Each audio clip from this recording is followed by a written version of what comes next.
We'll call this meeting to order. Commissioner Burge, please lead us in invocation. Father God, we just thank you and we give you praise on today, God. We thank that it brought us together. We ask, God, that you give us the mindset, God, that we're here to get a job done concerning the county and the community, God. We pray for those that have authority over us, and we ask you to bless us. In Jesus' name we pray. Amen. Pledge allegiance To the flag of the United States of America and to the republic for which it stands, one nation, under God, indivisible, with liberty and justice for all. Anyone have a beacon on the clerk?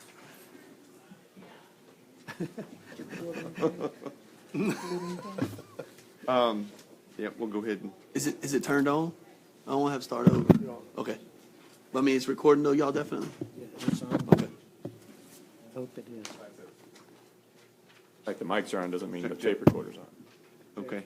Better say. Anyone know where the clerk is? I'll go out that. Okay. Smoke break? Not back there? You already looked. Well, No, sir.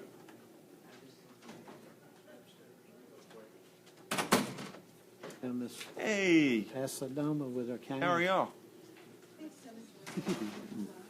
Brought that stick to keep Trent straight, didn't you?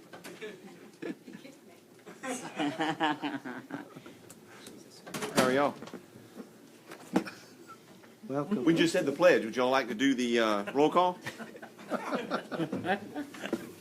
Go ahead. Okay, this is a regular meeting of the Hendry County Board of County Commissioners being held on Tuesday, August 22nd, 2017 at 5 p.m. in the County Commission Chambers in LaBelle, Florida. In attendance are Chairman Michael Swindle, Vice Chair Darrell Harris, Commissioner Emma Byrd, Commissioner Mitchell Wills, Commissioner Carson Turner, County Administrator Charles Chapman, County Attorney Mark Lapp, and Clerk Barbara Butler. Thank you very much, Madam Clerk. Being in the political life, I'm not sure sometimes what the draw is for many folks. It's different things for different folks. I know that I do it. I love it. I enjoy serving the public and doing what I do and seeing the benefits that make our county better. Throughout my time that I've been here, which is not as long as some of my colleagues, I've had the distinct pleasure of working with several individuals on the county level and on state levels, and interacting with those folks and doing good for the citizens of Hendry County is a trademark, and what I really enjoy about our jobs that we get to do day in and day out, and sometimes night in and night out, and weekend out. This year we've had the distinct honor of working with Senator Kathleen Pasadomo. She has proven to be a friend, a champion, and a hard-working individual for our county. I'm glad that I had the opportunity to meet her on the campaign trail and to watch her hard work that she promised already come to fruition, and not even a full year since the election that she took and has absolutely done a phenomenal job. She has great staff and great presence through Trent within this building and within Hendry County. It's always good to see their footprint at everything from a Rotary meeting to cutting up ribs for a sugar festival to at the meetings that we have. So I'm glad that they're here, and we're honored to have Senator Kathleen Pasadomo with us tonight, and I believe she's going to come speak to us. Is that correct? Need some help? No. Thank you all for inviting me. So I have to tell you what this is. Trent did not kick me. I got a new hip a month ago, and so I'm off the walker, which the actually funny thing about being on a walker for a week or two is that, you know, when you go out to dinner, your husband has to drop you off at the front of the restaurant, and along with all the 80-year-olds in their walkers. So I got rid of my walker right away, so now I have a very senatorial campaign. Nice. Cane, rather. Yeah. So anyway, I'm thrilled to be here, and I wanted to just, first off and most importantly, I think it was a successful session. There were some things I was, not happy about. I was pleased that we were able to get the Everglades funding. And mainly because you have a monster over here in Charles Chapman who was very aggressive in pushing that funding, and so that's important. And what I wanted to mention is that we're having a Hendry County delegation meetings, me and Representative Donalds, on October 20th. And so if you're going to have any funding requests, and I know that my staff has already reached out to Charles, in terms of funding, the House and the Senate are doing things a little differently as we did last year. The Senate has a form, the House has a bill sort of thing that they're doing, and Charles knows all about it, so any funding requests that you have are going to have to go through that process, and we're going to do our darndest to get your priorities funded. You know, I looked at what we did last year, and, you know, for Commissioner Turner, we got that money in for the fair, and then it got vetoed. Fort Deneau Bridge, we got that money in there, and then it got vetoed. And so, you know, I went to the governor. I said, what is it going to take for you not to veto some of these items? And so, you know, they're looking for shovel-ready projects for things that have statewide significance. And so, you know, let's try to sort of sit down and figure out what would be important to your citizens that would also have some kind of statewide significance, like the Everglades project. What else I was going to say? I'm ready to hear whatever you all need, and constituent service is really important to us, and that's why I have Trent here full time. He's taken a lot of calls from residents of Hendry County. I've met with some people with some issues that are important to them, and I think we've been able to address some of those concerns. And you know, if any of your citizens do need to meet with me, Trent can set it up, and you know, I'm happy to come out here. It's getting to the point where I can do it with my eyes shut. So that's kind of all I wanted to say. But you know, if you have any questions or any comments, I'd love to hear them now. And then hopefully you'll have a big pile of things you want me to do at the delegation meeting. It'll be a big pile, I'm sure. Now, what did you tell me the reason why we didn't get the bridge funding? Because well, that was not in the FDOT's transportation plan. Okay. So we need to get that in there. And I have already initiated some conversations with them, because I said basically, you know, if that bridge is out, then there's only one bridge. So, you know, we need to work to get that in FDOT's plan, and then I'll try to get it back in the budget.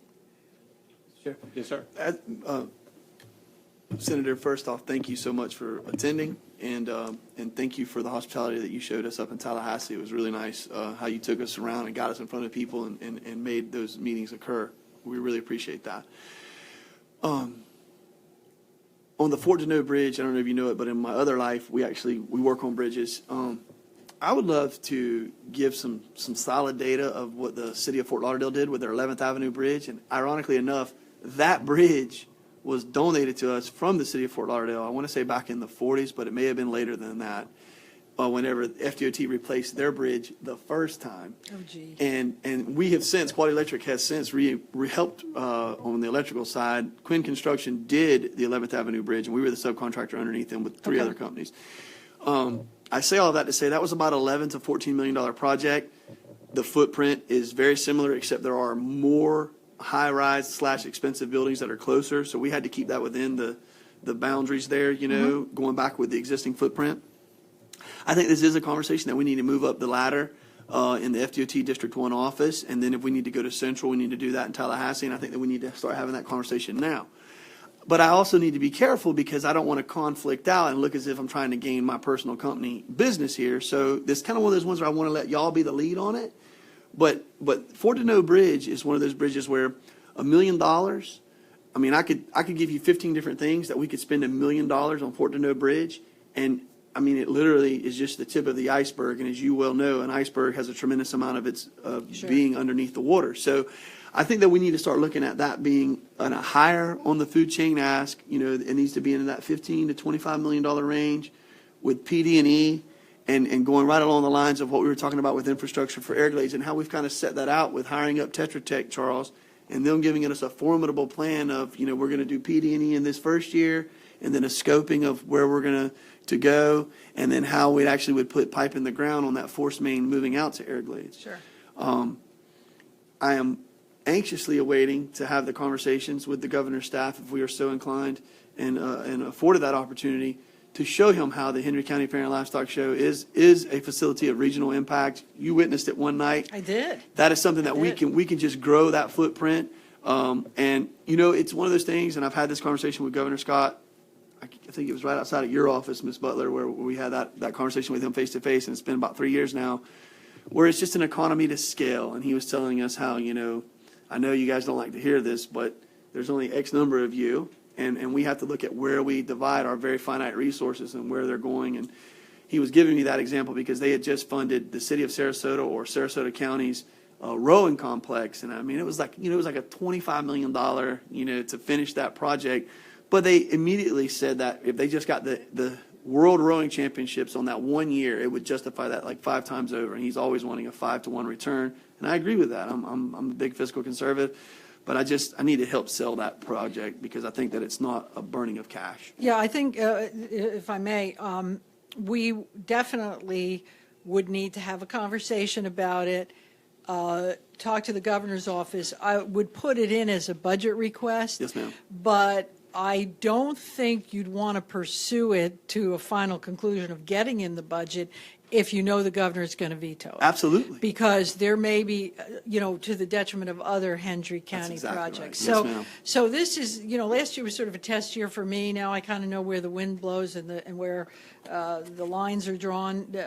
So y'all need to sit down and actually probably work with the city of Clewiston and the city of LaBelle to have a coordinated effort. Because I'll tell you, what you all did when you came to Tallahassee during the Senate Bill 10 discussions was monumental, because the citizens that came up from, you know, Clewiston, LaBelle, Pahokee, and the area surrounding made a huge impact in Tallahassee. And I think that's probably the first time you've ever had an initiative like that. And, you know, I think the T-shirts and all the being at the committee meetings made a big difference. So when you work together for some projects, because you've been in a little forgotten area of the state, and I want to see Hendry County grow and prosper as you all do, and so the projects that we promote are going to be things that will help the county as a whole.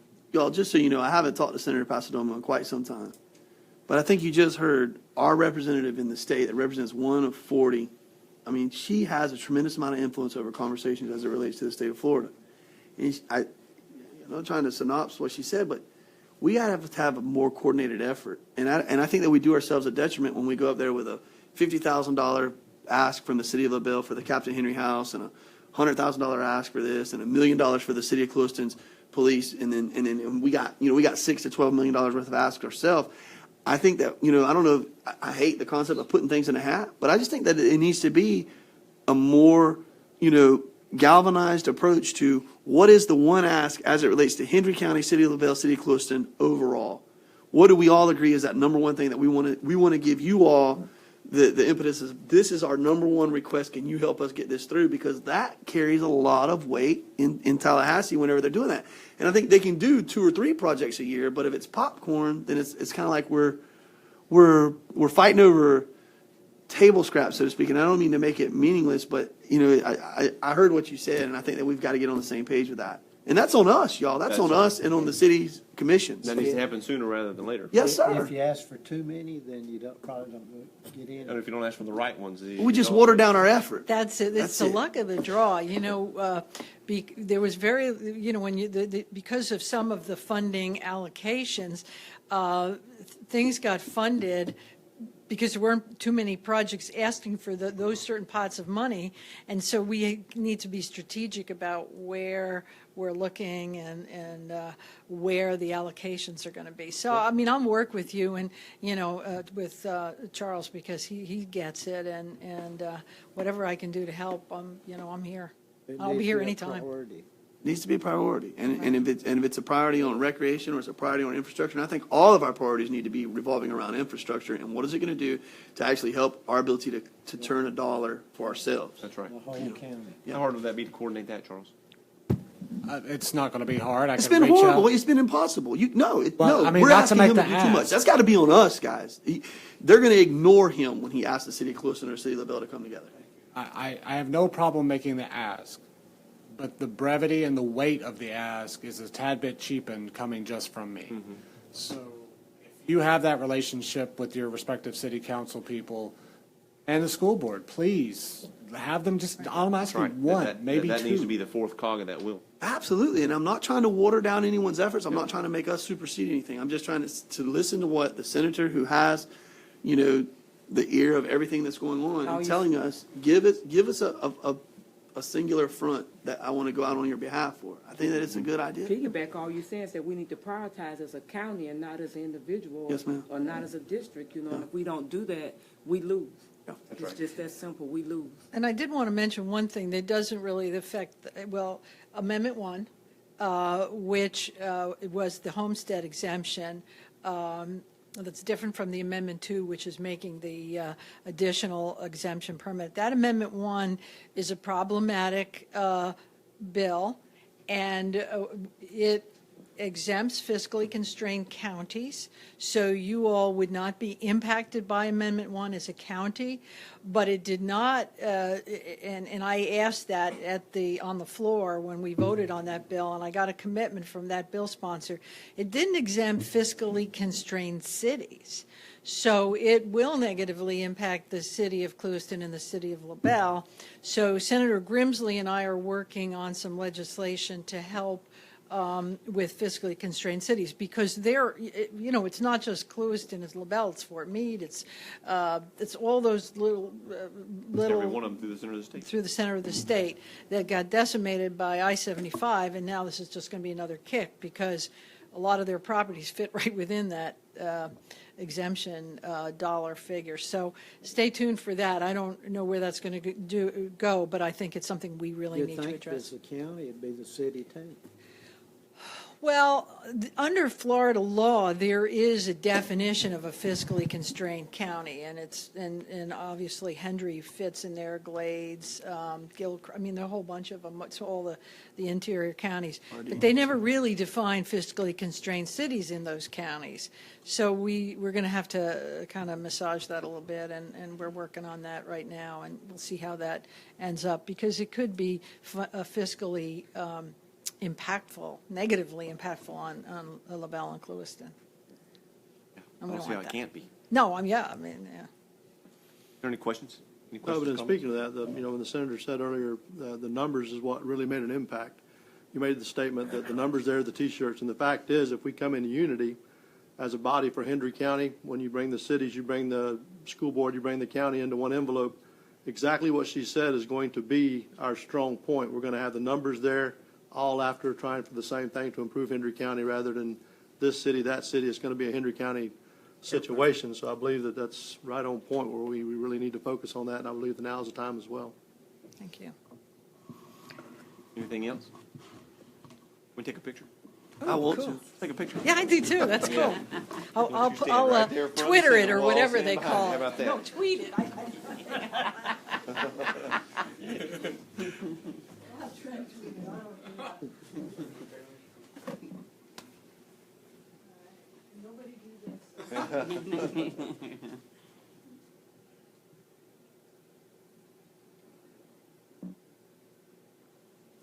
Good? Thank you very much. Thank you. Thank you. Thank you. Thank you for being with us. Have a good meeting. Yep. Sorry it took so long. No, you did perfect. Senator, I've heard a rumor there's going to be a great auction item. Oh, yeah, did you hear about that? Oh, 20 people. All right, I'm looking forward to But that. it has to be at somebody's house, because you don't want to drive to Naples. thank you. Next on the agenda, bids, RFQ 2017-16. Move to accept option one. Is there a second? Second. Motion moved by Commissioner Harris, second by Commissioner Byrd to accept option one. Is there any discussion? Seeing none, all those in favor say aye. Aye. Anyone opposed? That motion passes. On consent agenda, we're going to pull E1 and bring back at a later date and time. Is there anything else? Move to accept. Second. Motion moved by Commissioner Harris to accept, and second by Commissioner Turner to accept consent agenda with the exception of E1. Is there any discussion? Questions? Seeing none, all those in favor of this motion say aye. Aye. Anyone opposed? That motion carries. That takes us all the way to awards and appearances. And First thing under awards and appearances, we have the Healthier Henry Glades Task Force, and the SWAT students are here. Come on up. Here they go. How are y'all this evening? Good, how are you? Awesome, great. Glad y'all are here.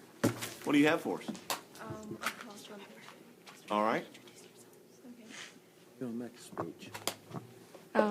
Hello again. My name is Lily Paniagua. I am a high school student and a SWAT student at LaBelle High School. A resolution of the Board of the Hendry County Commissioners of Hendry County, Florida, encouraging no smoking in vehicles with other children. Whereas the Hendry Glades Task Forces, the Hendry County Students Working Against Tobacco Chapter, the Hendry Tobacco-Free Partnership in Hendry County are leaders in reducing exposure to secondhand smoke and sensations efforts, and whereas secondhand smoke affects children by causing ear infection, respiratory system symptoms, respiratory infections, a greater risk of sudden infant death syndromes, and more frequent and severe asthma attacks. And whereas 20% of adults in Hendry County report being smokers, and whereas 2 of every 5 children ages 3 to 11 are affected by secondhand smoke, and whereas children who have a parent or guardian who smoke have a greater risk to use tobacco themselves. Whereas in the Center of Disease Control recommends not smoking in cars, even with the windows rolled down, in order to reduce exposure to secondhand smoke. My name's Lauren. I go to LaBelle High School as well, and I'm also a SWAT student. The CS Mott Children's Hospital's national poll on children's health, released in 2013, found that 82% of the U.S. adults favor not smoking in cars with children under the age of 13. And whereas 9 U.S. states and territories have legislation prohibiting smoking in vehicles with children, and whereas the Healthier Hendry Glades Task Force and the Hendry County Students Working Against Tobacco chapter collected 867 signatures in favor of prohibiting smoking in vehicles with children present. And now, therefore, be it resolved, the Hendry County Commissions encourages all people in the community to consider the impact of secondhand smoke on others while riding in vehicles, and refrain from smoking in a vehicle with children present.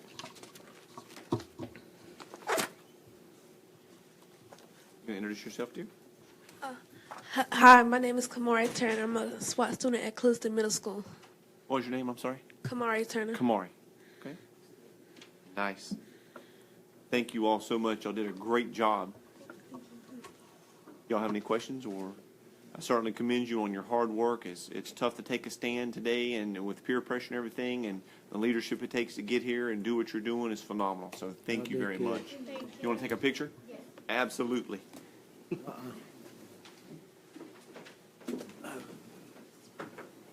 Tell your principals you did a good job.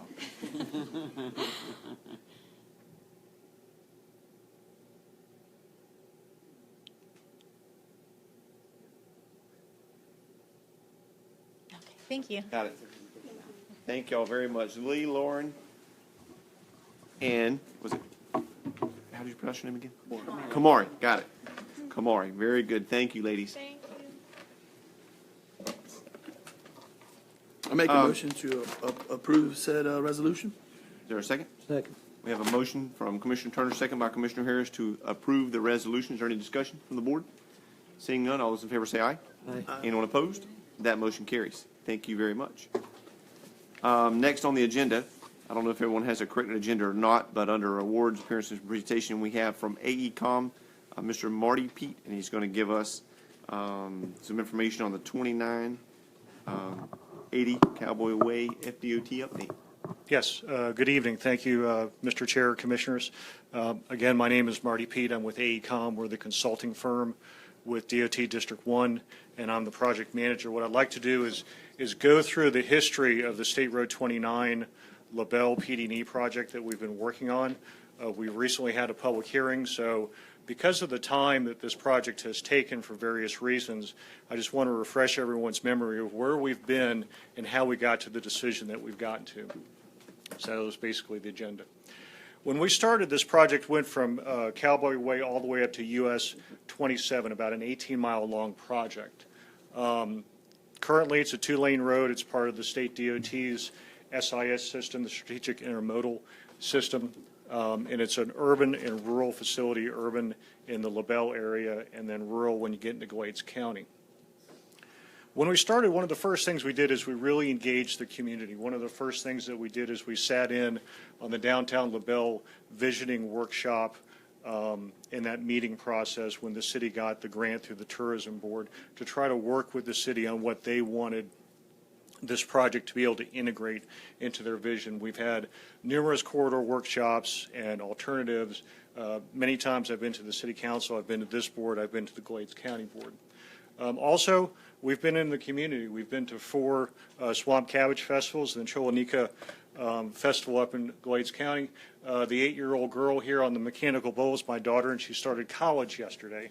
So that's how long we've been here. So, and she's always embarrassed when I let people know that's her. So when we started back in June of 2008, we started with a corridor public workshop where we took a look at we need to increase the capacity of State Road 29, in particular across the Caloosahatchee River from 2 lanes to 4 lanes. So there are 3 ways you can do that. You can increase the capacity along the existing corridor, or you can look somewhere else. So we took a look to the east and to the west. As part of that exercise and looking at the impacts that would be there, if we look to the west, that would take out quite a bit of the established historic part of LaBelle, a lot of residences. There'd be a lot of environmental justice populations involved. So we moved forward with eliminating looking at anything in the west and focused on looking at the central or the existing corridor and also looking out to the east. So about a year later, in October in 2009, we had gone through the process of looking at alternatives within those corridors. First thing that we looked at was, could you 4-lane State Road 29 through downtown, and then could you go out to the east with 4-lane crossings? We looked at movable bridges, we looked at mid-level bridges, we looked at high-level bridges. One of the things we heard over and over again as a recurring theme was, please, please, please don't make this a Moore-Haven. People didn't want to have a high-level bridge vertically bypassing the downtown area. So we also looked at high-level crossings if we went east of town. One of the things that we wanted to make sure that everyone was clear about was if the state was going to make the investment of relocating State Road 29 to a corridor east of town, the designation of State Road would go to that corridor. Therefore, the movable bridge through town would become a city and local liability financially and from an operational standpoint. And knowing the city and the county's financial constraints at the moment, being able to operate and maintain a movable bridge would last about 8 to 10 months, and then would have to put the bridge in the open condition because navigation on the river trumps vehicle traffic. So there would be no crossing downtown if you were to move a corridor out of town. So with that, we started to focus more in on taking a look at how we can work along the existing State Road 29. One of the constraints that we have, and unfortunately it's kind of dark in here, you have the downtown LaBelle Historic District, right there on Main Street with the Honey Store and Forey Grill. There are 4 contributing structures on one side and 3 on the other. So if you were to 4-lane the existing Bridge Street, which half of the historic district would you want to take out? So that's what took us to looking at creating a one-way pair of Bridge and Main Street, with Bridge Street being 2 lanes in the northbound direction and Main Street being 2 lanes in a southbound direction, and creating 2 movable bridges in those locations. This also worked very well with Federal Highway and the State Historic Preservation Office because it created an avoidance alternative and reduced any adverse effects to the historic district. So let's go back to what the project limits are. As you saw, these dates are 08, 09. The Great Recession hit. There was some lags in the project. What ended up happening is the Heartland Regional TPO was created, and they ran their regional transportation model last year, and it got adopted in the fall. What ended up happening there were the numbers for traffic demand were reduced in the segments from Whidden Road north to 27 in the current condition really didn't create a demand or a need for the project. So with that, we shrank the project to just north of Whidden Road. I want to make sure everybody understands that from Whidden Road north to 27 is still on the table sometime in the future. It's not eliminated forever. It's just right now there's no need to invest that kind of money anytime in the near future. So with that, in November of last year, we went back to the public because of the span of time that happened and reintroduced the project to the community. So I'm going to go through really quickly what we had at that meeting. Right now at Cowboy Way, there's a dual four-way stop. One of the alternatives that we're looking at is to improve that into a dual signalized intersection where the signals would work together, but it'd still be an independent two-intersection system. The second alternative is a modern roundabout. It's becoming a very operationally accepted geometry for intersections. They're safer. They can actually move a lot more traffic. People are starting to get used to them. From Cowboy Way up to 80, basically what it's going to be is 2 lanes north and then 2 lanes south. As we get from 80 to about Fort Thompson Road, we have pretty much the same thing. So we're looking at 2 alternatives at this point where Cowboy Way to Fort Thompson, everything's exactly the same. The difference is we have alternative 1, a bridge crossing where it takes off at the northern end of Main Street, crosses the Caloosahatchee, and ties in just about at the Handy Mart and ties into the right-of-way there north of the river. There was a second alternative that had gotten created between 2008 and 2016, which drops the Main Street alternative to the east at Fort Thompson, brings it behind the library and crosses very close to the existing bridge, and then ties into 29 north of the river a lot closer. Can you go back to the previous slide, please? Yes, sir. Let me get my bearings. So you hit the library with your laser. The library is right here. Library is in between an alternative 1 and to the west an alternative. Show me the city marina in the first one. The municipal docks are right in between. Okay. The municipal docks are missed in both situations. There's no direct impact to either one of those. When we went to the workshop, we created this rendering, which is a little difficult, unfortunately, here. To make that work, we had to relocate Curry Street to the north and tie in farther up by the library to be able to have a good intersection on Tangent to make that operate. Upton Grove Elementary and the First Baptist Church came out and had some concerns about how that would work operationally on Sunday, morning drop-off, afternoon pickup, and bus operations there. They were concerned about how all that would work. So when we took a look at when we evaluated all of the resources that may or may not have been impacted by both of these alternatives and the costs, they really are very, very close in how they work, because for the large majority of the project, they're exactly the same except for how you cross the river. And really the difference there is the cost of the bridges and how long the spans are across the river. So in the comment that we received at the end of the corridor workshop, out of the people that actually noted that they either had preference or deference to one of the alternatives, 9 people were in favor of alternative 1, 10 people in favor of alternative 2, 7 people didn't want anything, but interestingly enough, 7 people mentioned a hybrid, and they focused on taking the elements of alternative 1 and 2 that worked out the best. So we took that and developed an alternative that literally was just kind of pushing them together. At first, it seemed like we weren't going to get anything out of it, but there was a tweak there that actually benefited the project. So we added alternative 3. So we went in March back to the public, back to the community center behind City Hall. Alternative 1 was the first one. Alternative 2 is the one that comes behind the library. And alternative 3 is the hybrid. So we've seen 1 and 2. The slight difference here is as you come off of the north end of Main Street, that curve is a little bit tighter. It brings it down sooner on the south side of the river, on the north side on the south shore, missing the Handy Mart and tying into the right-of-way quicker, so it reduces some of the business impacts and shortens that bridge span up just a little bit.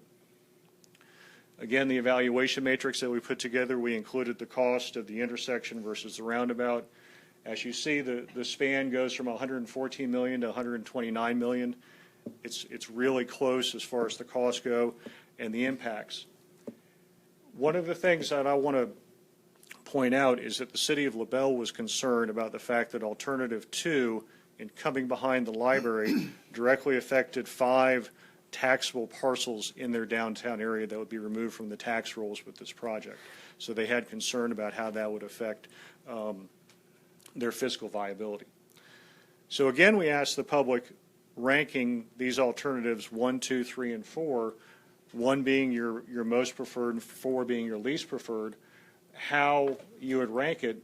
Alternative 2 had 10, alternative 3 had 7, and again, I guess the same people showed up for the no build and said that they didn't want it.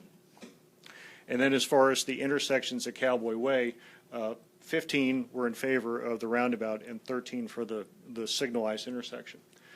So with that, we determined that we could get rid of alternative 1 for further discussion. So we took alternative 2 and alternative 3 and the roundabout and try to coalesce those and make a recommendation. The advantages of alternative 2, which is the one that comes behind the library, is it's lower cost and has the smallest amount of wetland impacts, mainly because of the crossing of the river is the shortest.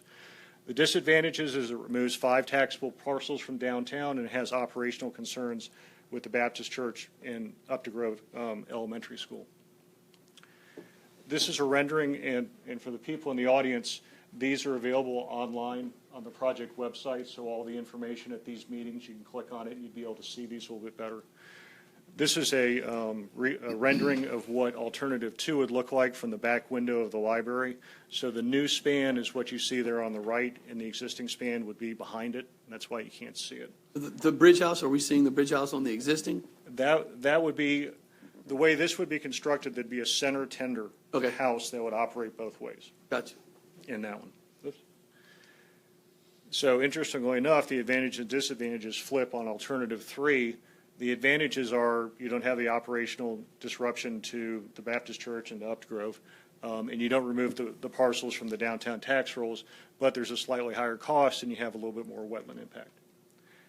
As you can see here, the span would be to the west. One thing I'd like to point out, Commissioner Turner pointed out the municipal docks. There is no impact to the municipal docks in either one of these alternatives. We've coordinated with the Coast Guard, and they agree that the fender system under the bridge, because it's basically idle speed, low flow, all the conditions are good, we can work with removing the fender system completely and just having rub guards on the piers, so that way the obstructions in the water would be reduced and it would be a lot easier to get through that area in either one of these. So in April, we went to the Standing City of LaBelle Commission meeting, presented the information as to what we were going to take to the public hearing as our recommended alternative, and they voted unanimously 5-1 to support our recommendation of alternative 3, which is the alternative that doesn't go behind the library, doesn't take the... Is that Main and Bridge? Yes. Yep. So on the 29th of June, we held our public hearing. We presented alternative 3 with the roundabout as our recommended alternative.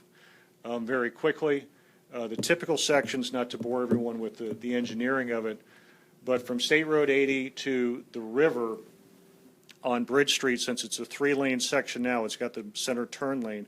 That center turn lane would be taken out, and you'd have 2 lanes in the northbound direction, shoulders, room for a bike lane, and then widening the sidewalks that are out there currently to have a more pedestrian-friendly downtown, which fits in with the LaBelle visioning. On Main Street, the idea would be to preserve as much of the canopy as possible and widen the sidewalks that are there, and also add a bike lane on that side. So you'd have bike lanes going across the bridge both ways. From Cowboy Way up to 80, pretty much what you have up there, but just making sure that you'd have 5-foot continuous sidewalks all the way through and the continuation of the bike paths. The bridges You'd have 12-foot lanes, you'd have your shoulders. Again, the bike lanes would go across, and you'd have a barrier-separated sidewalk. You'd have a lot safer condition for people not in cars crossing the river. Once you got north of the river, it would become a suburban section where you wouldn't have ditch drainage, it'd be piped. You'd have a sidewalk on the east side, but a 12-foot recreational trail on the west side that would eventually tie into what Glades County wants to have as a trail system someday in the future. We had 49 people sign in. Only 5 people dropped written comments that evening. We had 6 oral comments, and we've, since the hearing, we've only received 8 additional comments, either online or via the mail. Quick overview of the comments. We had some concerns about noise. There's always noise issues. When you add lanes, you get closer to people's homes. There's a new bridge that's going in. There's new construction methodologies and ways to construct bridges to help reduce the sound. You can dampen the sound a little bit. And we're trying to move the edge of pavement further away from some of the homes that may be impacted by noise. That's the second bullet there, trying to reduce some of the right-of-way impact. It's a heavily traveled truck route, so there's a lot of concern, especially southbound traffic coming over the bridge and coming into downtown. We're proposing to reduce the posted speed limit as you approach downtown, coming over the river to 30 miles an hour. That would be more of an enforcement issue, but there are ways that we can work with the design of the road and early posting of the speed limit to hopefully bring the speed limit down and make it a more safe situation. And again, just because of the age and the length of time it's taken for the project, we've had some new people that have asked, well, why don't you go east? Why don't you go west? Why don't you build a gondola? Why don't you build a tunnel? We've been there, we've thought about it, and we've kind of gotten through that. So our next steps are the PD&E phase that we're in now should be done by the end of fall of this year, get everything signed off. Design is currently underway, but since the PD&E is still incomplete at the moment, they are designing from Cowboy Way to State Road 80, which isn't affected by any alternative whatsoever. So they're doing what they can there, so as soon as this is done, they can work with the bridge crossing.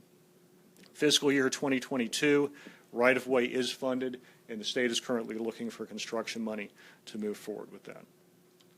So with that, I can answer any questions. Well, I heard the bridge would be 10 years away. Is that true? If design's currently underway, it's 2017, about 2 years for that, that'd be 2019. 2 years for right-of-way, that'd be 2021. And probably about 3.5, maybe 4 years for construction of the bridge if everything fell into place. So if money fell from the sky tonight, you're looking at a 2024, 2025. 8 years. There's a lot of things that have to happen correctly. And Commissioner Harris, I did get that information. The DOT project manager for the segment south, his name is David Turley, and I've got his phone number and I can give it to you. Okay. And it won't impact the Handy Food, will it? The Handy Mart on North side of the road. North side of the road. in alternative 3, we missed his property. Okay. And there was concern one time about the people coming in and out of River Bend.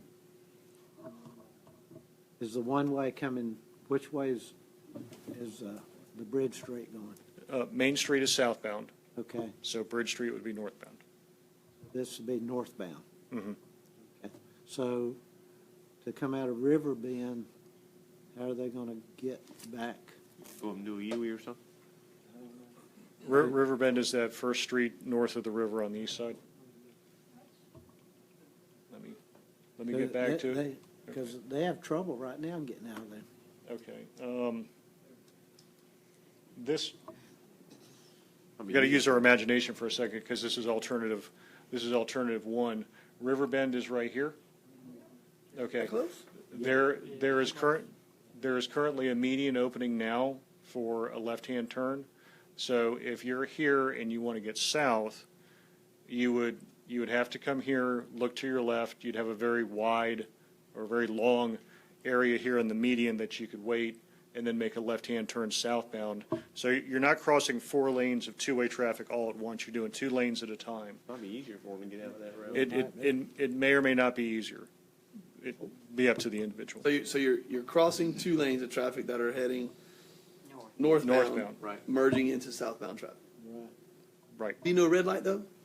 Not at that location. There's Just because the volume doesn't justify it. correct, and it's close to the one at Nobles Road right here. What does the population have to increase to for justification? Because there, I mean, we voted on another development to occur in there.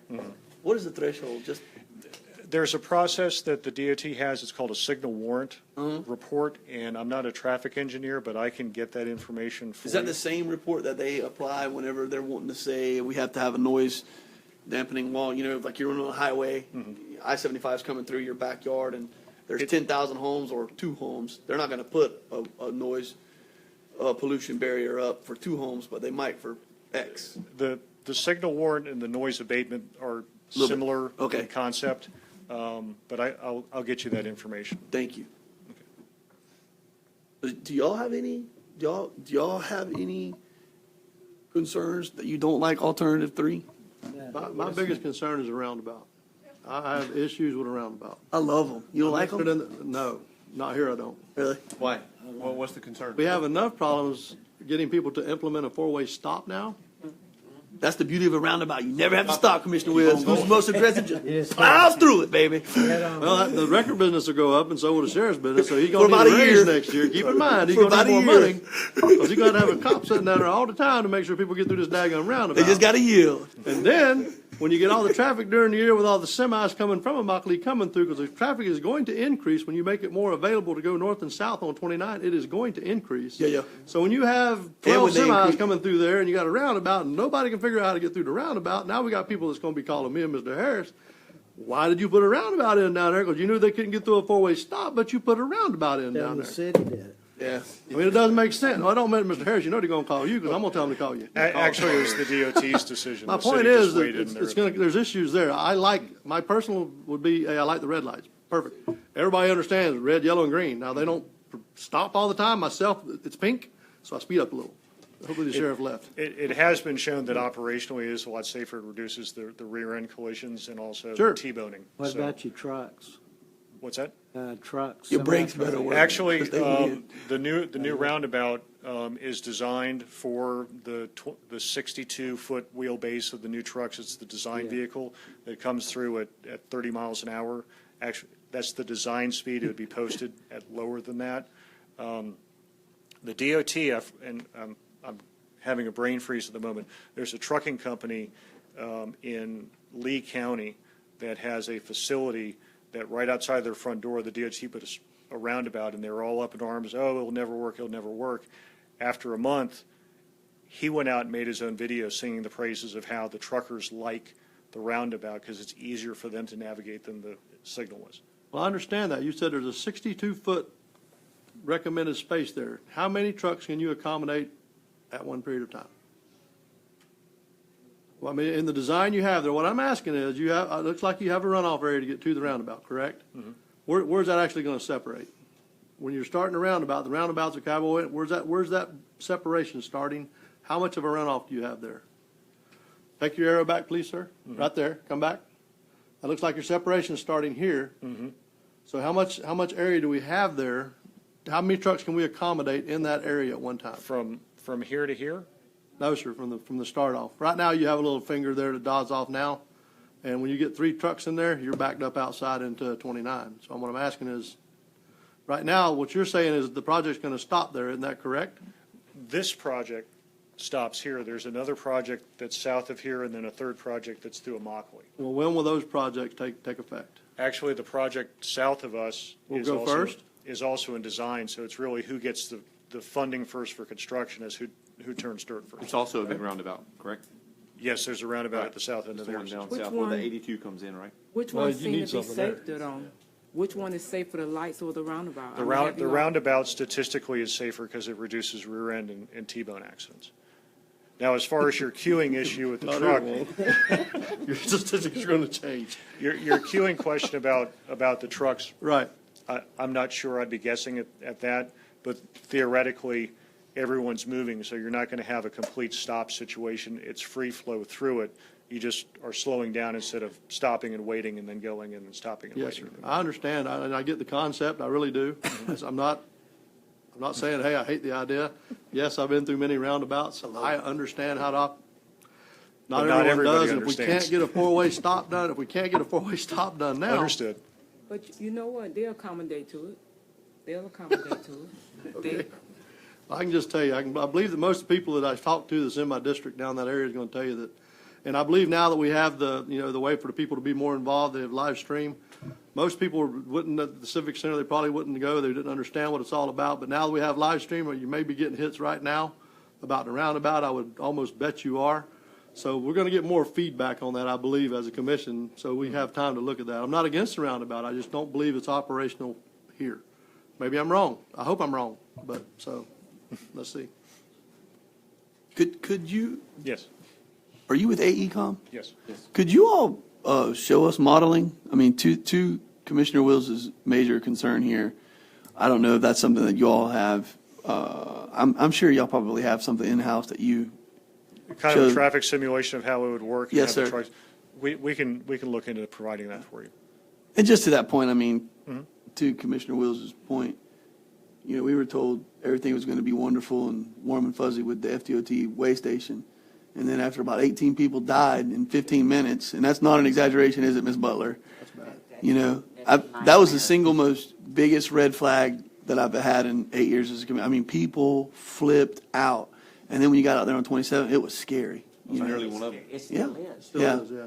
And It's I mean, still they've almost abandoned that thing, So, yeah, every once in a while. But anyway, if you could show us that modeling, I'd Yes. love to see it. I think he raises a great point. But I'm a huge proponent of roundabouts. I love them. Any further questions, Mr. Peak? No, sir. Commissioner Harris? Anything further, Thank Mr. you. Peak? And I'll get you that name real quick. Thank you very much. Thank We you. appreciate what you've done. Appreciate the presentation. Commissioner, Mr. Pete, before you leave, how does this compare? It seems like it was dismal numbers that attended. I mean, that's less than 1% of our population. That is deceiving, to only have 49 people sign in at the public hearing. Yes. Because of the number of meetings that we've had, we were actually surprised only 49 people showed up. We were in the 180 to 150 range virtually throughout the project, and early on, we were in the 200s. The 4 Swamp Cabbage festivals that we attended, we were constantly communicating with people for those 4 years over both days that we were there. So it may have been meeting fatigue. It may have gotten to the point that everyone understood, and only the people that actually had legitimate concerns and opposition came. And that's usually the trend. When you get to a hearing, you've gotten to the point that the people who are directly affected and have true opposition to it are the ones that show up, because at that point, people who are in favor of it are like, they stay at home. But we were surprised at the lower numbers, but historically, we had well into the hundreds, almost 200s. And it's a tough time. We were all out of town, all 5 of us. I'll tell you what, I will tell you this. I'm happy that they heard it early and often and implemented that we did not want to see downtown get bypassed, because, that was the one sentiment that I was very Definitely concerned. appreciate that. That's Well, big, so. We drove up there and looked at what happened in Moorhaven, and that would just be. Create a terminal. ghost town. It Yeah. would be a terminal problem, so. Thank you Absolutely. very much. Thank you, Mr. Peak. Next on the agenda through public hearings, Attorney Lapp, we're going to talk about an ordinance amending the functioning of Affordable Housing Advisory Committee.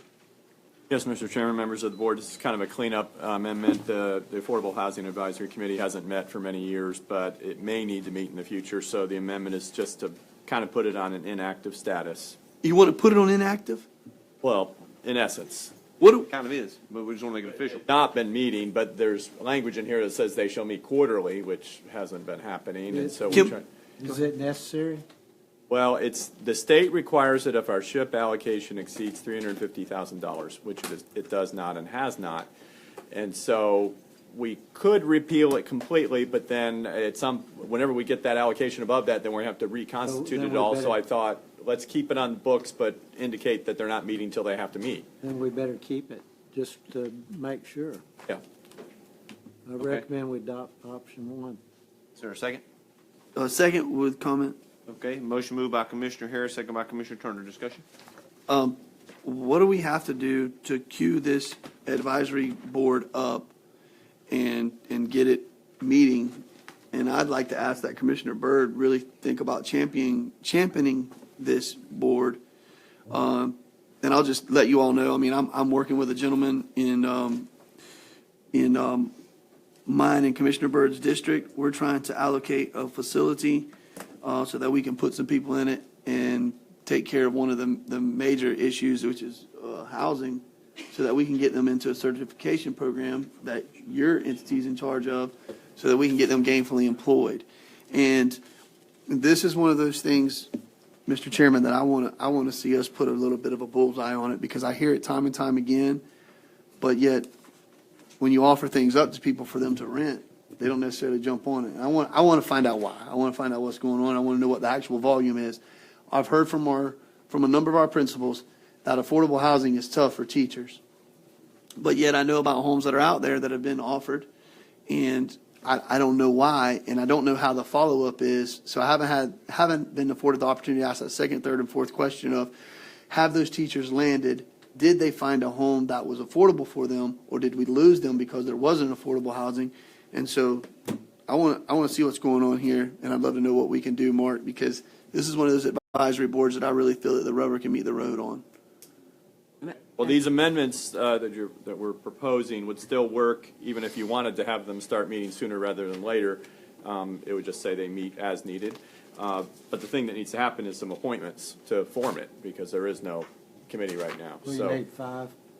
well, it's the composition is set out here in paragraph C on page 2, 9 members, and then you can see the 7 different categories that people need to fall into.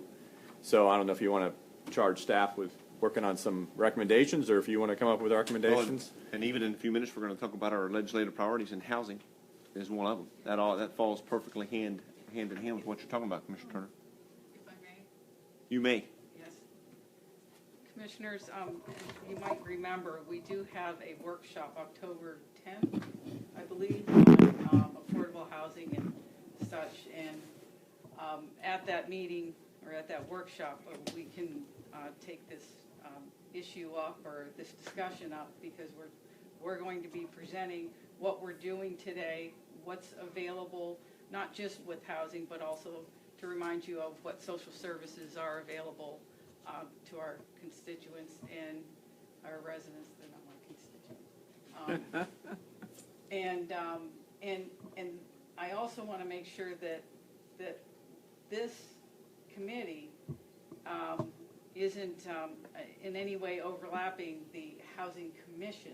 Is that what Mr. Don Shivers is a member of? Yes. Okay. Even though I'm not sure. They're not very active either. Nope. So that's another arena there that we need to dust off and figure out how to make something work with them, because their focus is on.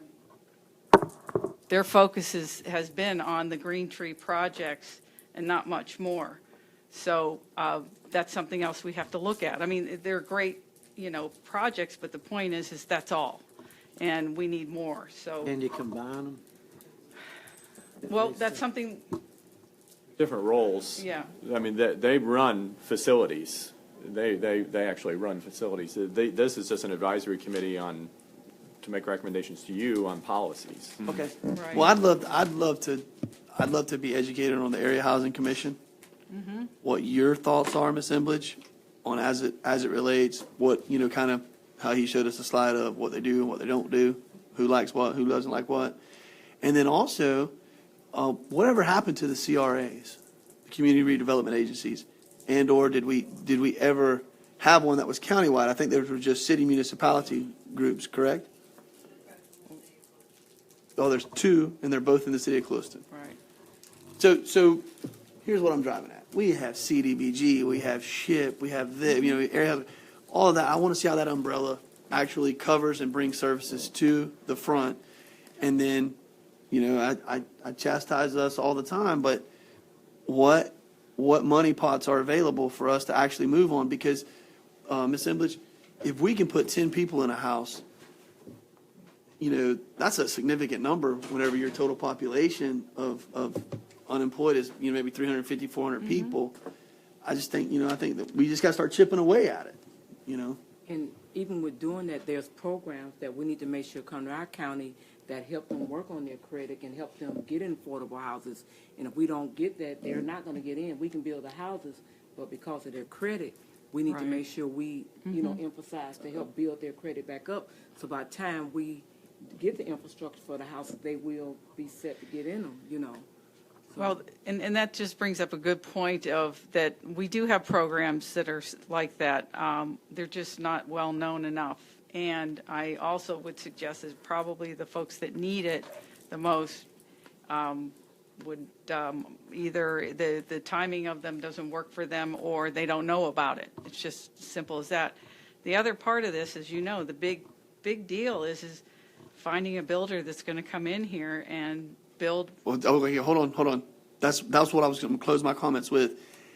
I am not a proponent of building new brick and mortar affordable housing facilities.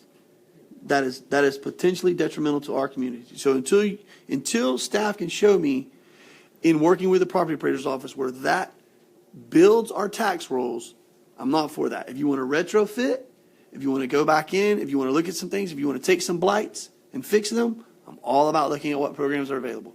You and I both very familiar with the Harlem Academy Avenue. There's probably 60 units that are available on Harlem Academy alone that could be retrofitted. So these, because what I worry about, Ms. Memblich, and this is extremely contentious to say, but if we continue to build affordable housing and there is a larger population that propagates, that is dependent on services, we make ourselves more attractive to that body of people instead of empowering those people to want to engage and then run into a different level of living so that they're not depending. It's what do you say, Ms. Bird? A hand up instead of a handout. Well, that's just what you said to us whenever we were talking about recreation in the summer, and that's what I'm trying to avoid. And I wasn't suggesting that it was assisted living I or understand. subsidized. I just want to be strictly real clear where I stand. talking about the market Yes, ma'am.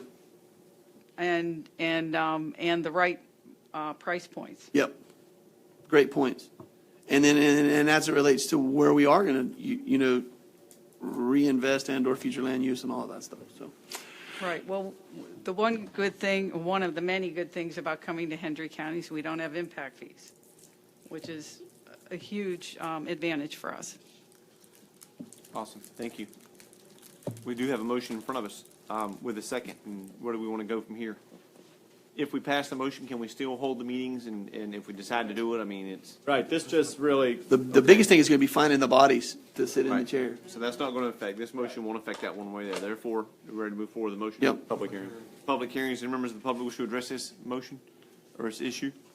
Say, Mr. Yorshik, I know you like you got something to say. I'm actually don't? dying to hear, Ms. Yorshik, I'm dying to hear your opinion on this matter. What are your 2 cents on the affordable housing conundrum as it relates to Hendry County? You agree? I don't think we should be building something and bringing in people that really don't want to go any further. And I think we have to be careful with that as we see Belle Glade, condemn an apartment complex, and then you see an influx into the Royal Executive Inn on the Highway 27 corridor. We have to be cognizant of those things occurring and not making ourselves more attractive to Low income. That's it. That's right. Yeah. A low income community. And if you want to be a jackass and you want to say this is class warfare, then by all means do it. And I will challenge you to the nth degree in that conversation as a debate.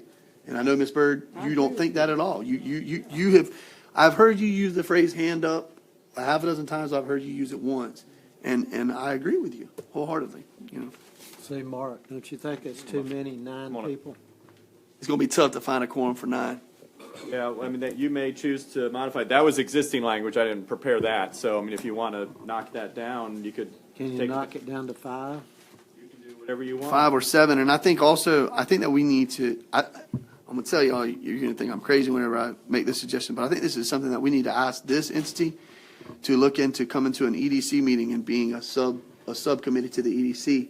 This was one of the number one issues as discussed by the Economic Development Council, trying to make ourselves have affordable housing portfolio. It's a statewide, nationwide epidemic. Absolutely. Leg. Why would you not address it? Yeah. Mr. Yorshik? Yeah, Richard Yurashek, LaBelle resident, Hendry County resident. I'm under the opinion right now that the city of LaBelle on the west end coming into town behind Aqua Isles is in the process of building of a 220 some odd low-income housing behind the Aqua Isles. I believe that Daniel Peregrine has been buying a lot of property around here. I believe he owns those sites. They just knocked down the car wash the other day, and I believe that whole project, that corner by Aqua Isles and back towards the By the river. Shell station? I understand Popeye? it's going to be public, not public, but low-income housing, or moderate-priced housing in there. Somebody told me the other day it's going to be like they're platted for like 200 and something units. When I talked to him, Richard, he said no. Well, the city just put it through, I believe. Yeah, he said they're they're not low-income housing. Housing, but not low income. That's what he said. Well, 220-something houses on, I don't know how many acres it is. It's pretty well condensed. Well, that area there, I think, is only going to have like 140-something by the Aqua Isles. Then the wooded area on down will be another area. Okay. So that might be what he's talking about. Okay. But that's going to be on river, come off river, by, everybody can use the river. But it's going to be pretty small lot housing. It's not going to be Probably, spread out but- housing. It's going to be but I- small, probably less than quarter acre or something. I can't Because they have see- utilities there. But I don't think he's going to build any low income. But we'll find out. Yeah. All right, thank you. Thank you, Mr. Yorship. That word affordable, Yeah. definitely not on the river. Yeah. I mean, we got to understand, affordable housing is amazing, it sounds great, but the reality is what's affordable here is not affordable in Collier County. No. What's affordable in Palm Beach County, Collier County, Sarasota County is not affordable here. I believe exactly what Commissioner Turner and Commissioner Byrd, we need to empower people here to be productive and sustain where they're at. And I believe that's the program you've been working on with the schools. And it's not going to be an overnight fix. And so but the more we talk about it and the less we actually do it, those nights get longer and longer. So we really need to move forward on getting people equipped for what they need to be in the communities. Nice. Good discussion. Any further discussion? Ready to move forward with the motion? All those in favor of the motion say aye. Aye. Anyone opposed? That motion carries. Thank you very much. The next thing is an orders repealing requirement for Solid Waste Advisory Committee. Chairman, this is another cleanup one where we have on the books this requirement for this committee to exist. They haven't met in years, and in 2 years ago, the board said, go ahead and repeal it, and low priority, but now getting around to doing that. Move to accept option Second. one. Motion moved by Commissioner Harris, second by Commissioner Turner. Any discussion? Seeing none, all those in favor of the, public hearing. Sorry. Any members of the public wish to address this issue? It is the issue of repealing requirements for a Solid Waste Advisory Committee. Anyone in the audience? Seeing none, all those in favor of this motion say aye. Aye. Anyone opposed? That motion carries. Thank you. Correspondence, we have something we have to act on there for the Crime Stoppers. Do we need to accept that? Just says action. Talk about it. I'm good with it. Everybody's good with it? It's Yeah. just to allow them to operate. Does it need an official motion or anything? No? Okay. Just under the correspondence, action. It's approval to allow the chairman to execute the letter to the Attorney General Okay. Does that need approval from the board or just, is or to carry the weight of the board. there a motion? Approve it, that'll be a There's a motion from Commissioner Byrd. Is there a second? Second. Second from Commissioner Turner. Is there any discussion? Seeing none, all those in favor of the motion say aye. Aye. Anyone opposed? That motion carries. Any questions in the correspondence, FYI? Either of the two? Okay, staff reports? Commissioners, you've been talking a lot about legislative priorities all evening. You have a document in front of you tonight that is at your pleasure. The committee meetings begin September 11th. You know, we have a new lobbying firm that is serving us with Gray Robinson. They've had a chance to take a look at this. It's really up for the board of how you want to structure this moving forward. I've been given direction by you all to reach out to the municipalities and the school board. Thank you all for agreeing to assist in that process to identify one or two of the top priorities from each one of those branches. And obviously, this document is going to have to be amended based on that direction, but wanted to put this before you this evening to get your feedback as far as this current draft. Do we want to drill in and have a specific surgical move forward with that? Because it's kind of loose-ended. You're going to communicate with them. I think Commissioner Turner's right. Rather they move or act upon your request, but from a board, because when we leave here, we can't talk about it. Do we want to break it up into chunks and Well, let me give you an example. Let me give you an example. So I don't know if we need to come up with a grading system or what, but as we start to add stuff to there, Herbert Hoover Dike repairs, I really don't think that needs to be on our legislative priority, by the way. I think Lego Coalition is on there. That's actually federal. Federal. Yeah. We don't need to put that. And by the way, I know, Charles, this is just for discussion. So, I mean, this isn't by no way, shape, or form. Spaghetti noodles on the wall. Public safety funding to fight the opioid epidemic. I just think we need to be careful with those things that are up there. I will tell y'all, I'm going to push for that FDAX grant. I think that we've been 2 years. I think that we have a little bit more juice in the governor's office, and things are looking well there. And just conversation that I've been having, I think that we're going to be going there. I would love to have a number associated with, for example, support for the Glades Regional Vocational Training Center. That's one of the things I want to talk about on my agenda by district. Now's probably the time. Well, I think that we ought to internally put money where our mouth is on this one. I think we ought to do that sooner than later. One of my requests tonight to Charles, and I hope that y'all will buy onto this, is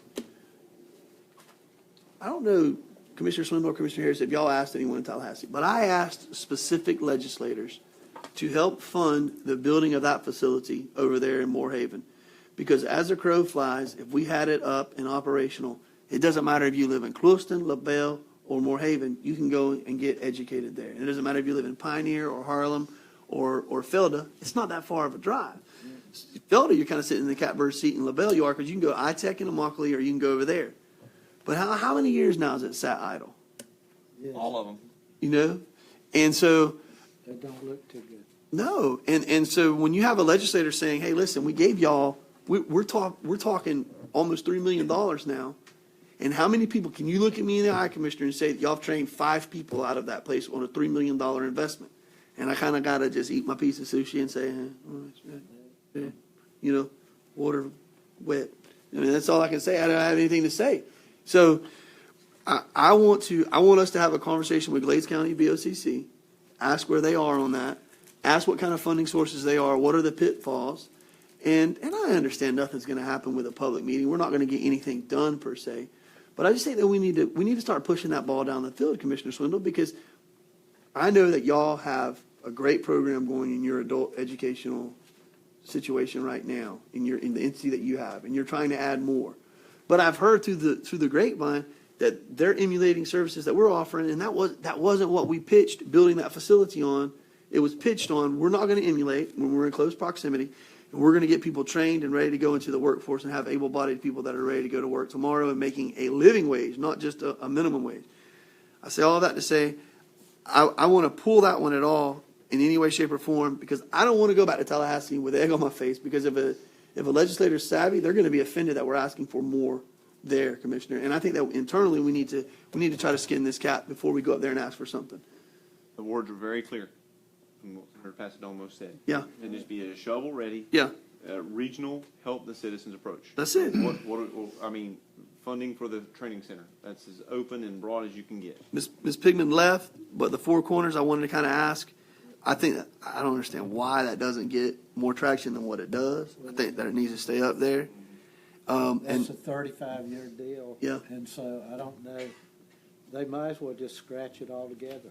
Well, and Commissioner Harris, if I may, Mr. Chair, is if you remember when we talked to Representative Matt Caldwell, who was also running for Agricultural Commissioner, he had offered to help us by co-sponsoring the bill with Representative Donalds I've instructed Gray Robinson to go and talk to Mr. Caldwell, Representative Caldwell, and to see if we can't get a meeting to see if that offer is still on the table, because having a co-sponsorship, especially with someone that's running a statewide campaign, might help us and also might hurt us. We just need to see what that is going to entail. Because it's So. going to benefit Lee County as much as anything. Yeah, it's a definition of a win, win, win, win. It's Charlotte, Lee, Hendry, Glades. It just sits there, though. Yeah. Going into your transportation on state roads, 720 to US 27 to County Line State Road, to County Line 720. I'm pretty sure, guys, that's already in the 5-year program. Thank you. 720, is that the old 27? No. East? No, 720 is The new north of 27. no, sir. So it would be from US 27 from Palm Alright. Beach County, so heading out east out of Clewiston, all the way to 720. The repaving of that, I'm almost certain that's in the 5-year program. It is, I think. Okay. I'm pretty sure that it's there. And then the next one is 720 all the way to Glades County, or Stitt Ranch all the way to Glades County. And that's I'm pretty sure that's funded as well in the 5-year program. Well, thank So I you. mean, those are just so I don't want to look silly asking for that, you know. Yes, sir. The construction of widening State Road 29, Spencer, those are also in design phase. They're already in Right, there. as we, Yeah. he was just, You know? we were just talking about Yeah. it Yeah, earlier. we just talked about it, yeah. You know, They're just waiting. I don't want to have an ask of widening 82 or doing any of that, because I want Lee County and Collier to handle that. That they have, you know, they're going to have success with that. But I still want to go back to us saying, what are our top 3, 5, 7 asks, and as it relates to infrastructure and so on and so forth, and where we're moving that ball down. And we need to coincide with the city Yes, ma'am. in order to do this. We don't need to just have our own agenda like we just talked about. Yes, ma'am. I agree. We need to make sure that we pull from them and find out what their top priorities are. And the schools. And put them together. Yes, ma'am. And the school. So like Our you said- our school board does not have a lobbying agency. Not.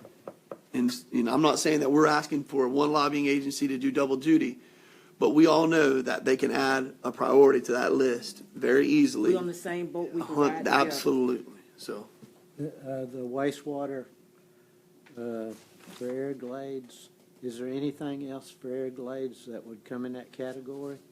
Or is that the top part? so to me, and I would, To me, that'd be the top.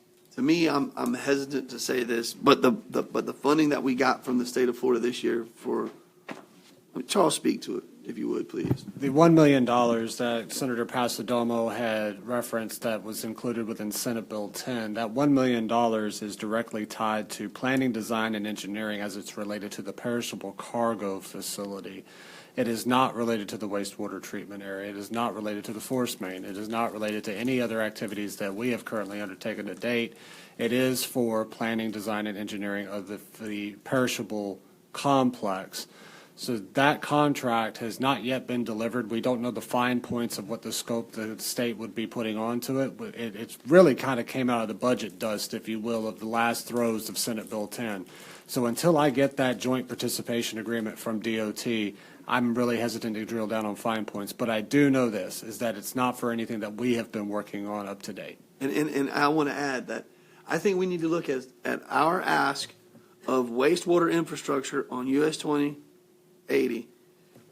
If a jet never lands at Everglades, if another plane ever lands at the General Aviation, it's all irrelevant. Right now, in my opinion, this is just my humble opinion, you're seeing more national franchises and you're seeing more growth occur along the I-70 corridor in Okeechobee County, because you can go up there and buy acreage today that has freshwater capacity, sewer capacity, and they can start building tomorrow. They can buy that dirt and start building tomorrow.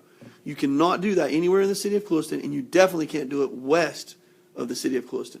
So we need to do our part to really get behind infrastructure in the ground, so that if you are able to acquire property and you want to build project, fill in the blank, you can do that.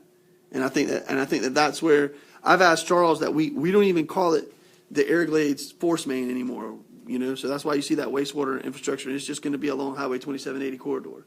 That's what's wrong with the housing. I've been saying it all the time. The infrastructure, if we don't help, it hurts. Then Yes, they ma'am. can't build. It costs the person too much to rent it if they had to rent it. Yes, ma'am. Need to give a helping hand somewhere.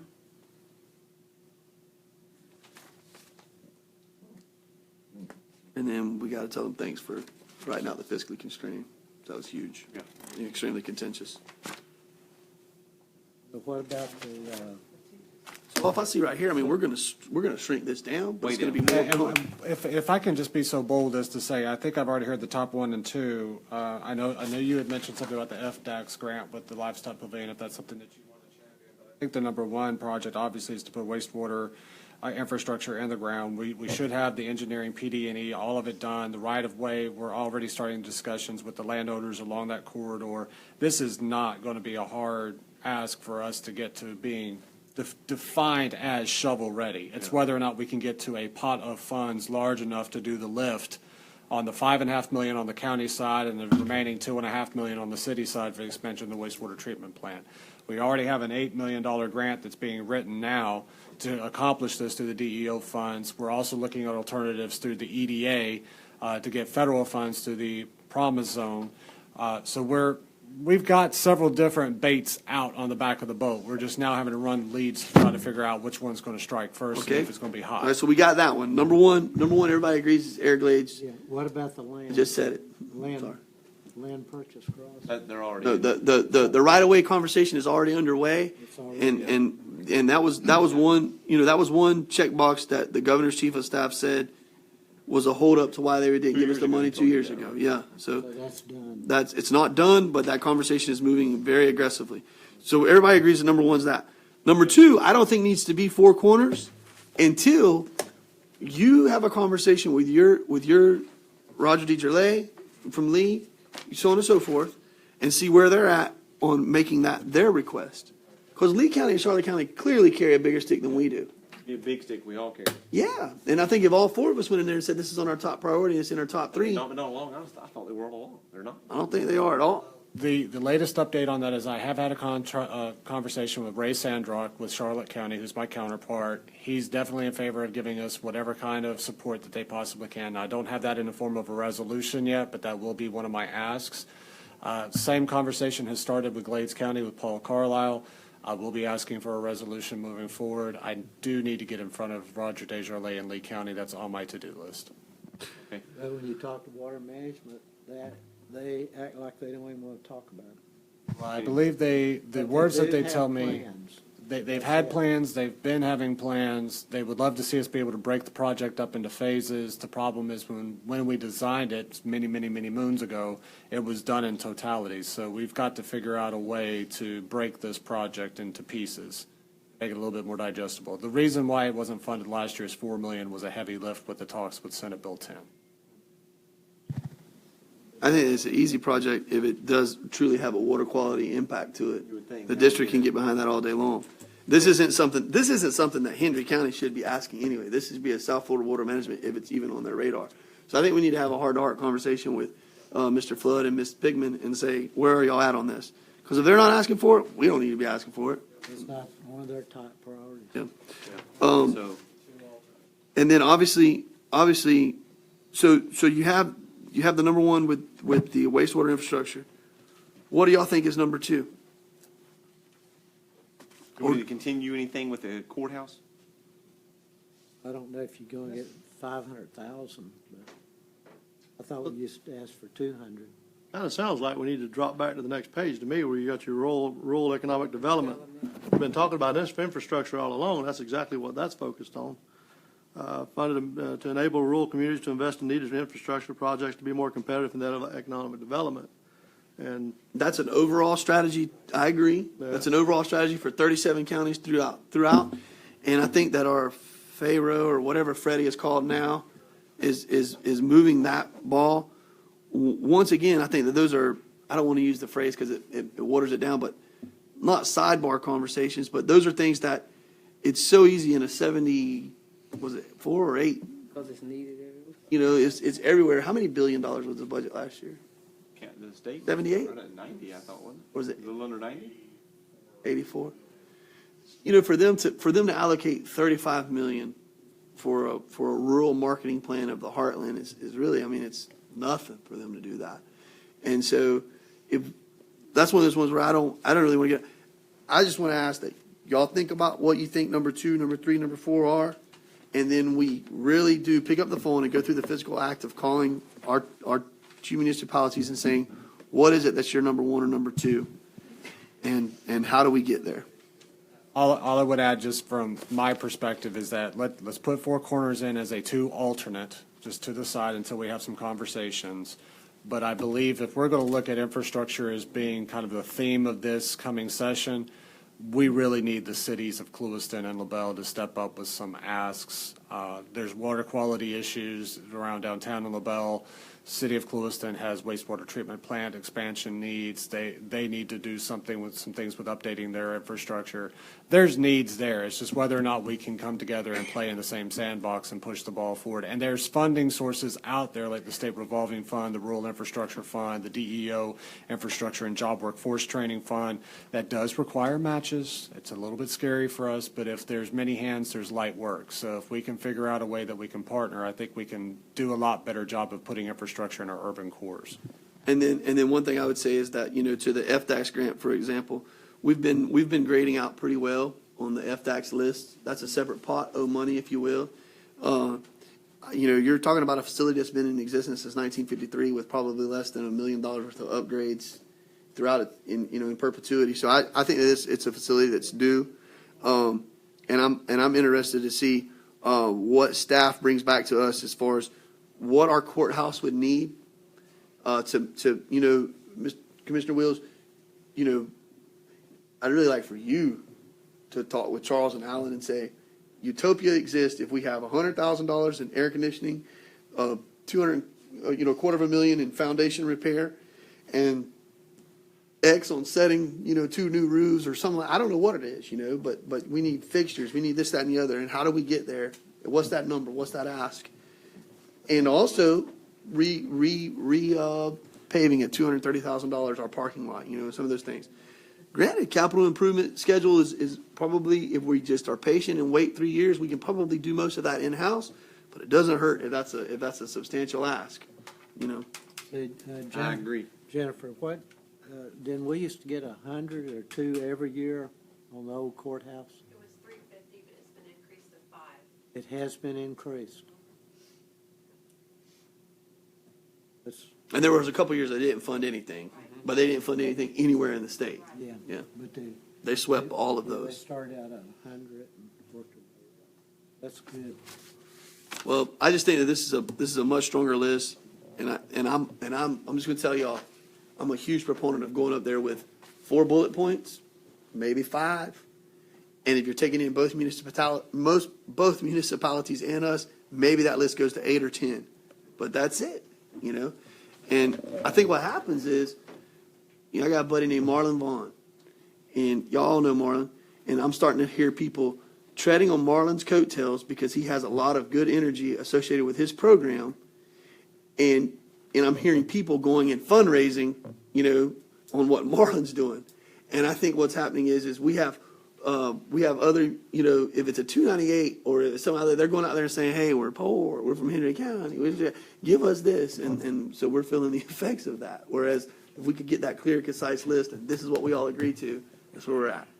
And I'll roll this in with, this is crazy, but I really want to look at what we can do in-house and having a joint Hendry Glades Board of County Commissioners meeting and having that conversation, because this was on our legislative request last year to help fund their program over there. And I know that $25,000 is a lot of money to us. I understand that. I've never made a point about any. I'm not trying to minimize any numbers, but I want to hear from Mr. Carlisle, your counter. I want to hear from him what it is that they think they need and what we need to do to strategically look at opening that facility and making sure that it's not being redundant, but that people are going through there and getting something that they can be gainfully employed. Just for the value of the board, remember the legislative delegation hearing is going to be on October 20th. What I will do is I will refine this list down based on your information that you've given me tonight. It will be a working draft. I will send that back out by email next week, and I will begin my reach out to the 2 municipalities and the school board So we will need to probably have all of the documents wrapped up, I would believe, by middle September is usually when the representative and senator's office would like to have all of their materials in hand because they want to be able to study it and come back with meaningful comments. So if we can agree that let's shoot for that first meeting in September to really lock this in on our side of things, if that's okay, just to give me a good deadline that I can work towards. I'll be with the school board leadership tomorrow morning, and I will start the ball rolling to see what interest they have and what requests, and so that'll be that piece of it. So I don't know if anybody else on the board wants to reach out to City of Clewiston, City of LaBelle. I'll talk to City of LaBelle. Okay, so we can make that personal contact along with, and give them the heads up that it's coming otherwise, so we can do everything possible. All the transportation, I think, looks pretty good. What about the Harlem Library? It's on here. Well, Daycare. I talked to, I think me and Jennifer with Alan, the air conditioning, the internet, and, you know, it's just a lot of little things that need to be nipped, and the people are complaining about the air. But I do know Alan did go out. I'm not quite sure what he done, and maintenance did go in for the air conditioning. So for the internet. So it's just a lot of little things that need to be tweeted inside, not outside. That's what question was. Okay.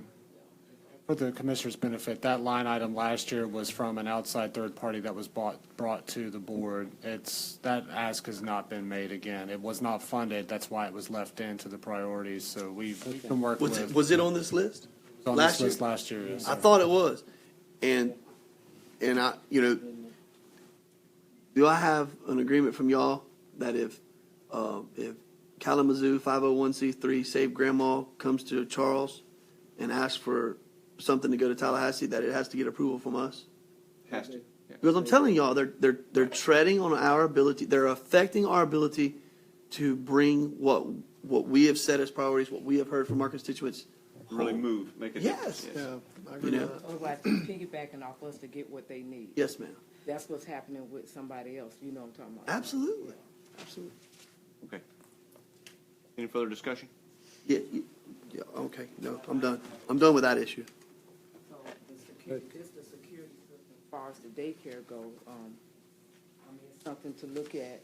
I don't think the security system for the daycare needs to be waiting on Tallahassee. Yeah. That's a minuscule cost. What happened in Montour, I think it need to be, Same thing. same thing. Where are we, by the way, in reference to that?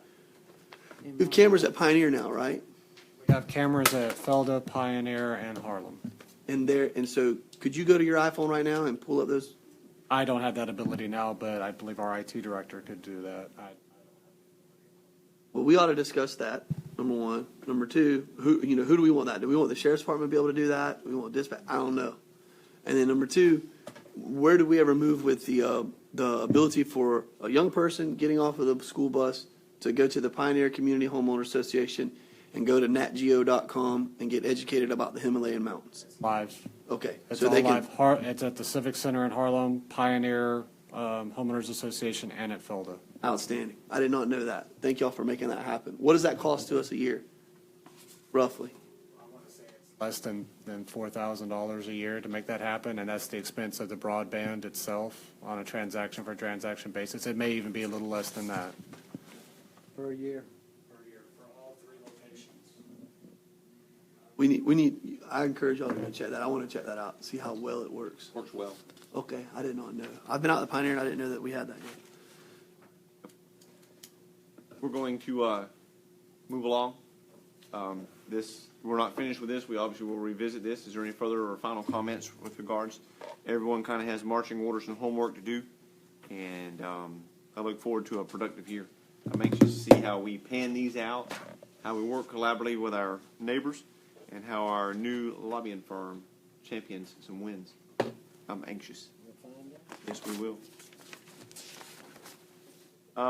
Next, medical marijuana dispensary and medical marijuana treatment centers. Assemblage? I'm a nerd now on this subject, Ms. Imlich. I'm glad to hear that. What do we need to do? What do you? We're not gonna, I mean, Well, What? the staff report that I've carried forward from the July 11th Yep. meeting has the same options for you to consider. And the first one is that we would ban any of the medical marijuana dispensing and medical marijuana treatment centers. I move, this is a tricky movement, but I want to clarify it with no constituent, no person in Hendry County can be denied medical marijuana as long as they have a valid prescription from a physician that is licensed in the state of Florida. They can get in-home delivery 24/7, 365 right now, the way it sits.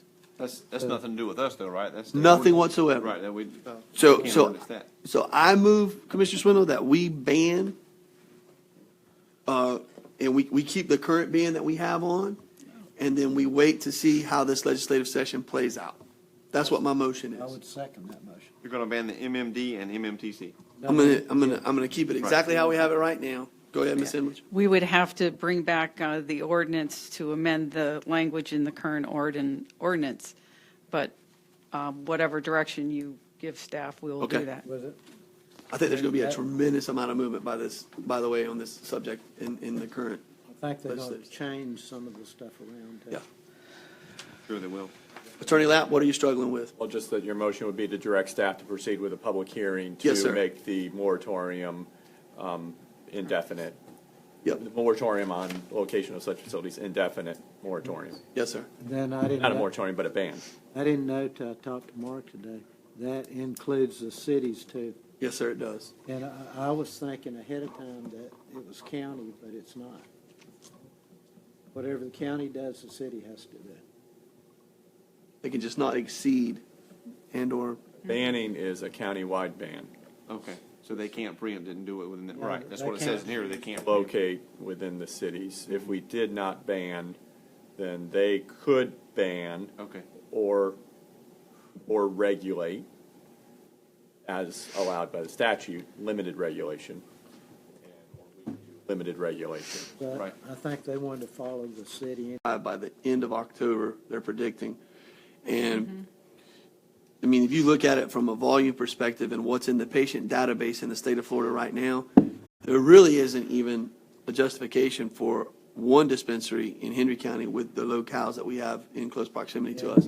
And like I said, the mail is still available right now. So, Well, yeah, people are receiving that now. Yes, In sir. Hendry County, they're receiving. absolutely they are. Yes, sir. Wonder how many we got in Henry I County. said, how many surrounding There's areas? a database, and we could look that up, Commissioner Harris, and it's growing by the hour.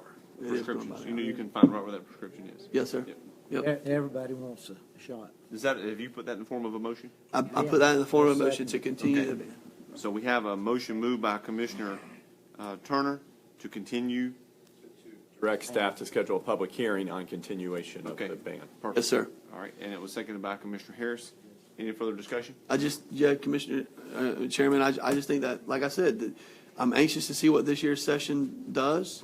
I think that this is something that will probably be coming back for us, and at that point, you know, if they have some better guidelines and it's maybe not so locked down, then I'm probably receptive to it. But right now, I want to continue forward with the ban. I do too. Okay. All right, any further discussion? Seeing none, all those in favor of this motion say aye. Aye. Anyone opposed? That motion carries. Thank you, Ms. Emlich. Are you going to stay up and talk to us about the property owner request to waive code enforcement liens for 2040 Joshua Boulevard? Yes, commissioners, Ms. Emlich? yes. Has everybody read their write-up? I have. We have- Okay, so I told y'all, now I reminded y'all, so I'm gonna remind you again. Chastise the heck out of me. The only thing I'm receptive to waiving is a portion of the interest. That comes out to $480.25. I don't even want to waive all of that. I think that I've stuck my flag pretty aggressively in the ground as it relates to code enforcement and supporting staff on this. I understand completely that Mr. Thompson and his family really had nothing to do with the liens that were that accrued on this property, but still at this time, I think that we have to stick by our guns on this one, so to speak, because if we start setting a precedent, which we have done in the past, we set a bad precedent, we go down a bad path, and we basically take the assemblage, her time, her staff, and I think that we disrespect them in a way. And I don't want to be one that's speaking out of both sides of my mouth. So I think that, though I don't know what y'all's number is of waiving the interest, but I'm all about listening to something. So Turn, I'm right there with you. I don't think that we should waive the fee. Now, if you did the interest, I don't have too much problem, but we push them to go out there and do some things, and they done, and then we go back and we spit in their Undermine. face for doing it. So I don't think that we should waive the fee. Okay. I don't think we should waive any of it Because because up front, the person you- before him knew, and either way it go, he didn't pay that much for the property, but it's not even that. It's because we set standards, and if we're gonna set them, we need to keep them. Yes, ma'am. So the next person's gonna come along and want something waived again, and we're gonna set something up that we can't go back and redo. So because if you waive whatever you waive here, you're gonna have to do it for everybody. And we've done that. We've already set a bad precedent. We've done that. We want to stop. But I'm wanting to kind of put a flag in the ground so that the next time somebody comes, I can say, no, do y'all remember when? It was uncomfortable. It is again. I understand it. I mean, listen, we're not trying to be burdensome, but I just think that we've all kind of bought into where we want to see a new direction going from code enforcement and supporting them in that. So, Ms. Embledge, one thing I would like to add, though, is I don't know what language we need to change and how we need to go about that, but I don't think that this is something that needs to be politicized. I'm going to tell you, I'm a good salesman, Ms. Embledge, and I can convince you all, and I know that Commissioner Harris can get somebody up here in a wheelchair with their arm broken and, put an eye patch over them, and it'll tug at your heartstrings, and you'll want to forgive something like that. So how do we go about avoiding this process so that it doesn't have to be politicized? well, why don't we do this? It should never come to the board. How You can say that, take a vote of the board that there isn't going to be waivers. And then when staff are asked, we say, pay it, there's no waiver. And they say, well, I want to go to the board. Well, the board's already said you can't go to them. They don't want to hear it. It should never go to the board. But how did that happen in the beginning? And You see it everywhere, Ms. Embledge? no, what I was going to say, you already directed staff to not recommend or suggest waivers. So why did from the staff last- said the last board meeting, that's when we directed that? That was, yes, I don't remember prior to that, but you directed us not to recommend waivers, and we were directed to go through this process with this property owner. Quick question for clarification, just, this or any other property owner bought this property, knew, didn't know, doesn't matter now, we own it. We owe $1,000 or whatever we owe, $1,500 on it. Does your department say you can make quarterly payments, monthly payments in over a year's time? A way to ease that burden? Is there a mechanism today in place for that or not? I don't know anything There is not. that is. No. There is not. That- Okay. that's- It's a no. Nightmare to track. It'd be the clerk. Okay. That's why I was asking. I'd like to make the motion that the property owner pay the full amount of $26,2025. Well, No I waiver. think basically you just need to say no waiver. Option one. It said no waiver at Right, the option end. one. Yep, option one. Okay. Is there a second? second. Motion moved by Commissioner Harris for option one. That's deny the fee waiver and reduction request. Second by Commissioner Byrd. Is there any further discussion?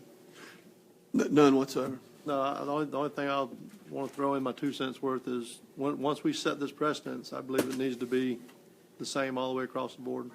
No matter what situation, like Commissioner Turner said, no matter what comes before the board, and like Mr. Harris said, if this is going to be the case, maybe we should make sure in that motion that it doesn't come before the board, that this is what the board is laying down, and that's the way it's going to be. So. Could be the last time. But if you need to do that in language is what I'm asking, do we need to put that in part of the motion in the language? Well, it'd be helpful, and you could include it as part of this or as a separate motion. Let's do it as a separate. I don't think it should be attached to it. It's Okay. specific.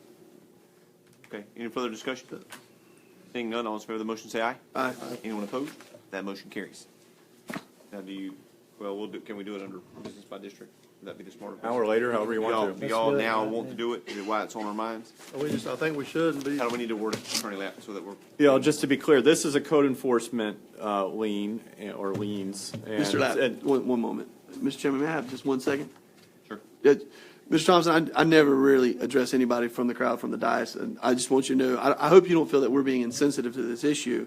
It's just we're seeing this happening a lot. Appreciate you acquiring the property. Appreciate you moving forward with being a active part of the community in Hendry County and what you're doing.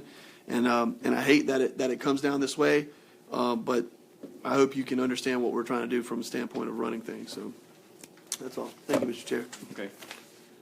As far as a policy, these are code enforcement liens.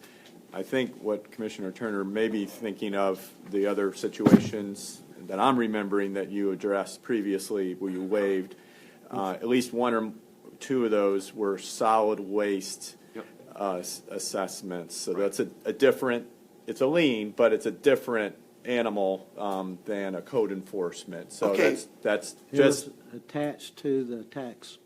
and I just want to be clear whether your policy would include that Every scenario. one of them. Everyone. I don't think there should be any. There was one Okay. other one. There was one I know where the county got ownership through tax deed of a property that was loaded up with liens. I mean, it was like 30,000. I remember this. And as I recall, in that situation, I took the position that everything was wiped out when we become owner by operation of statute. I remember that. And the title company, being a title company and not wanting to have any possible cloud, said, we want those liens forgiven. And so I said, well, I don't think it's necessary, but go ahead and do it because it'll make them happy. And so that really wasn't giving up anything because I think the tax deed process wiped it out. So I just want to be clear that that scenario may come up again, but that's really not forgiving anything because it was already wiped out by law. So with the clarification on whether you want the solid waste to be part of your general position, no waivers. I think so. I think we should. Everything, no exceptions?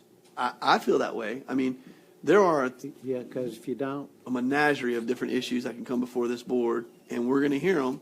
And like I said, I can sell you on it, buddy. Mm-hmm. so what they need to do is, And if I ain't going to sell you, I'll lobby you and get 3 of you to go my way.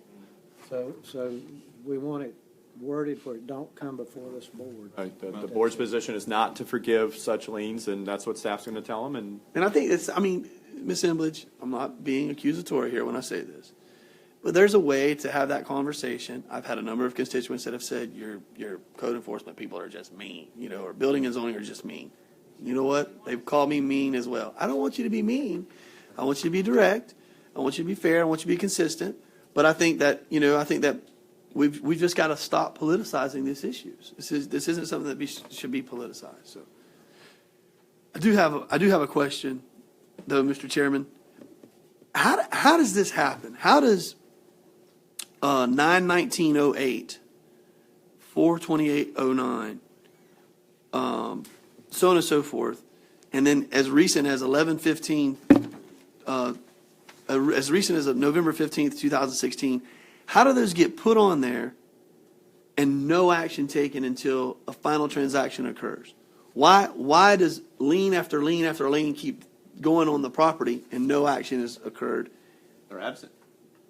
They reached out, I believe. Tax Ease Florida Rio LLC isn't absent.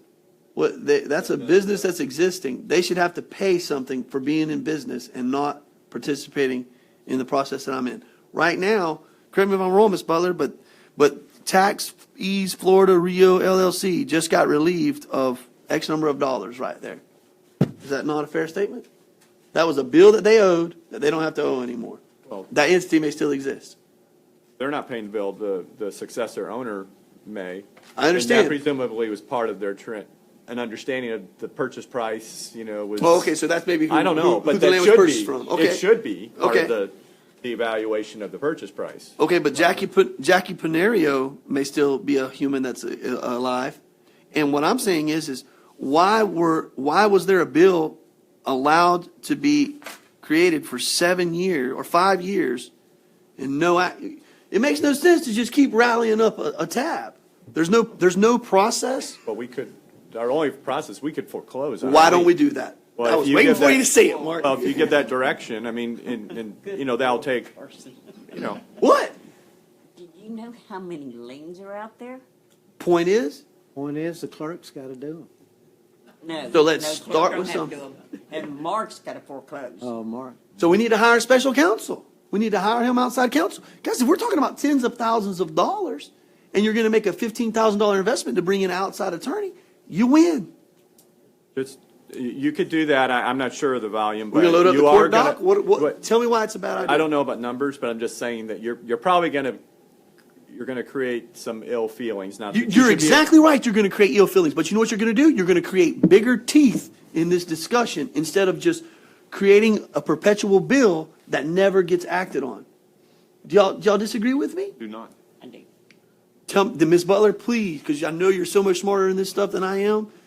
I remember my first closing. The first piece of property that I bought, Ms. Butler laughed at me. I was 17 years old, and I was ready to get that thing done, and she said, "Baby, you ain't going to closing in 2 days." So tell me, Ms. Butler, educate me, please. Okay, when you've got like a code enforcement lien or something like that on real property, if the person that is purchasing the property, if they have a title examination done, which everyone should do, no matter what they're buying, no matter who they're buying it from, if they have title examined, they're going to come across these liens.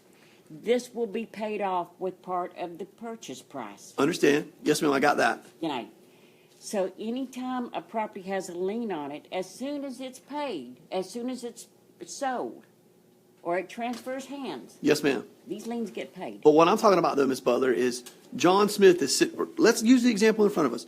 Jacqueline Panerio is sitting out there with a $90 lien that has $44 in interest on it and a recording fee total of $144. And in 2008, that was established. Then it rolled up. I don't know what those numbers are, and I should add them up because it's a significant amount of money. But let's just round them up to 100.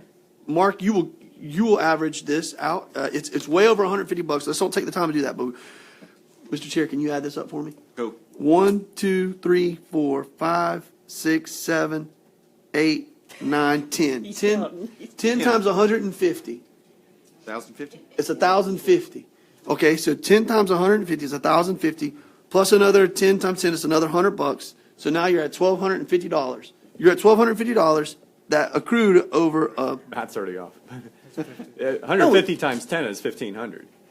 100.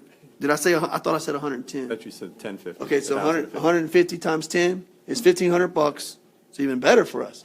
Plus another 100, so that's $1,600.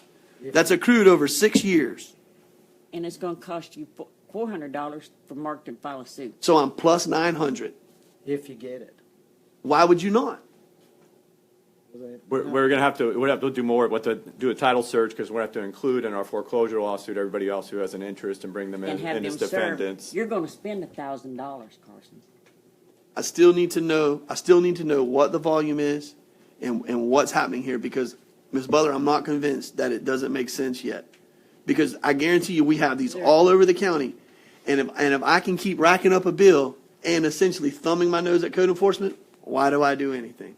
But they get paid a lot more regularly than you think they do. I would love to see what that volume is. I would love to. Something staff could look into, and we can report back to you on the With volume and with the our process. AS 400 green screen, I don't know how easy it's going to be. but I mean, I'm just saying, I really think this is one of those moments where I've got to be educated as a policymaker on why we don't foreclose on anything, not necessarily Well, if you some. don't have but like one or two on a piece of property, and they owe you $120. That's then we don't do that one. Well, you're not going to have this many on that many those parcels.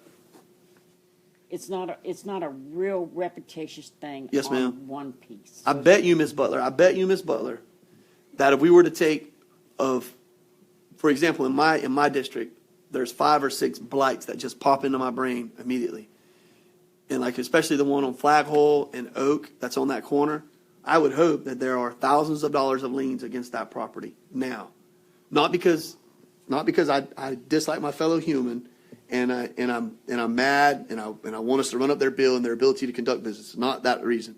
It's because they have hurt their neighbors and their property values. So there needs to be some penalty that is hitting that person. And clearly they're disregarding letters and certified letters and people knocking on their door and people putting stakes in the ground with orange pieces of paper and hiring a contractor to come in and mow their grass, something that I would be so embarrassed I couldn't even show my face publicly. They don't care about that. They're fine. So I'm saying if we have an issue like that where people are running up thousands of dollars of bills, it's already counterintuitive to this, because I'm going to tell you, I think if Mr. Thompson would have had a title search performed, he probably wouldn't have touched this piece of property with $2,600 worth of bills on it. Or made him take it off the price. Yeah, or made them, go to the table and do that. Yeah, but if they own any other property and they try to sell it, they have to pay these liens. Yes, ma'am. So anyway, I'm respectfully requesting staff show us, and obviously it's not Ms. Butler's staff. They show us what a volume of this would look like. And We have 100 of them? I bet we do. I bet we have 100K sitting out there that would cost us $25,000 to take to the table on the foreclosure process, and it would further engage the conversation community-wide on we want you all to have community pride and engage in this community code enforcement activity. That's what I think. They have to pay that lien that they try to sell. That's anywhere in the state of Florida? No, just in county. Just in county, okay. All just in the county. Just in the county, won't. I mean, if y'all disagree, tell me. I do not. It's another mechanism. It's another tool. We need to see the numbers. Yes, sir. Good discussion. Look at the numbers. Work on it. Come up with something. Attorney Lapp said foreclose the last time that we had that discussion, but then we cut you off and we didn't let you finish. Do you remember? You said it, and I was so mad I didn't let you finish. So anyway, it was my fault too, Mark. Any further discussion? Attorney Lapp, settlement of court case. Yes, we think this is a reasonable settlement of this matter involving a premium that was not paid. The employee says he didn't, or the retiree says he wasn't giving the invoices, wasn't sure of the exact amount he was going to have to pay. It's most of the amount, and we think it's reasonable to get the matter. Motion to approve, number one. Motion moved by Commissioner Turner, second by Commissioner Byrd. Is there any discussion? Seeing none, all those in favor of the motion say aye. Aye. Anyone opposed? That motion passes. Hearing other public, is there any members of the public wish to address this board at this time? Thank you all for bearing with us and sticking it out for so long. Reports, other business, additional agenda items. Did I miss anything anybody's aware of? Business by district, Commissioner Wilson. I believe the word's getting out quite a bit. I've received quite a few phone calls about the code enforcement and what's going on, so I think it's a positive thing. A lot of people What are type of asking calls? questions. Can you expand on that? The kind of calls are what are you doing when you come in the area? What are you looking for? Okay. What can I do? Not Exactly. That's what complaints. it's all positive. Okay. It's been. Okay. I've only had a few that's asked while you're there looking at the code violations. Are you going to look at the zoning issues as well? I said obviously if we're going to be in the area, we're going to try to cover as much as we can in that area. So I believe it was a good step to put it out there and get people started. The only thing is it's like an ant bed. Yeah. So hopefully it's going to be a good situation. Yep. This conversation Commissioner Turner's talking about will even further bolster it and make it stronger. In a good way. I mean that all good. More calls. Anything else? Thank you. Commissioner Byrd? So just to piggyback on, we're about to have a board, community meeting just to make sure that they're informed about what was talked about for the code enforcement, so. Are those advertised? Can we go? Okay. If it's advertised, we can't we? Oh, it's nothing to do with advertising. You just don't want to be in the room. I got you. Okay. See, Margaret, when your people's going out on, start on the weekends, okay, do they go up and ask these people, or if they're contractors? We got still have a lot of people working that's not contractors in Hendry County and not certified. Do they do that approach too on the contractors? First of all, they haven't started on the Saturdays yet. But when they do start? When they do, they will look to see if there's a permit that has been pulled and approved when somebody's working on a piece of property. And if not, then they wouldn't necessarily they would say something to the folks on the property that are doing the work, but sometimes that can turn into a situation that might be not safe for the code enforcement officers, and they may have to just go through the letter writing or phone calls. You go back and pull that address, won't it tell you there's no action? That no one's come in at that. Oh, yeah, that's what I address? said. We can look at whether they had a permit or not, and then we can approach them, but I'm not saying that, what I'm saying is that the folks that are doing the work, I guess, wouldn't necessarily. You can't do that in Cape Coral. What's that? They drag you off the roof, and you got to show them your license. Well, yeah, that's not code enforcement. Well, That's somebody else that drags people off. It's not code enforcement's job. It? I mean, unless, no, they can't carry weapons, they can't carry, Well, you know. they don't really drag them Lord, off. I want code enforcement. I don't want to arm them though. No, they just asked them. Yeah, I wouldn't want to ask our code enforcement officers to get on a ladder and go up to the roof and pull them down. It wasn't quite that bad. Most of your projects, there's a permit post out front with a. Supposed to be. Well, if there's not, then obviously you know that something's not. So Right. rather than a conflict. But. I'll make sure to mention this to the code enforcement officers, that this is a concern of yours. Since they don't have anything to do. They don't. Mention it. They just sit around and talk. Right. Could you elaborate though, Ms. Embledge, and say that it is a concern? Just like one of my concerns when we were contemplating implementing the rental inspection program was, I'm afraid that we're going to penalize the good actors, and somehow that gives the bad actors a free pass. And there is a sentiment amongst our contracting community, and they are very hesitant to say anything because obviously they have to work hand in glove with building and zoning and code enforcement. But there's a sentiment among our contracting community that we as a county have a tendency to hammer on. I'll use Quality Electric as an example because we're not. I mean, we don't do any services in the county.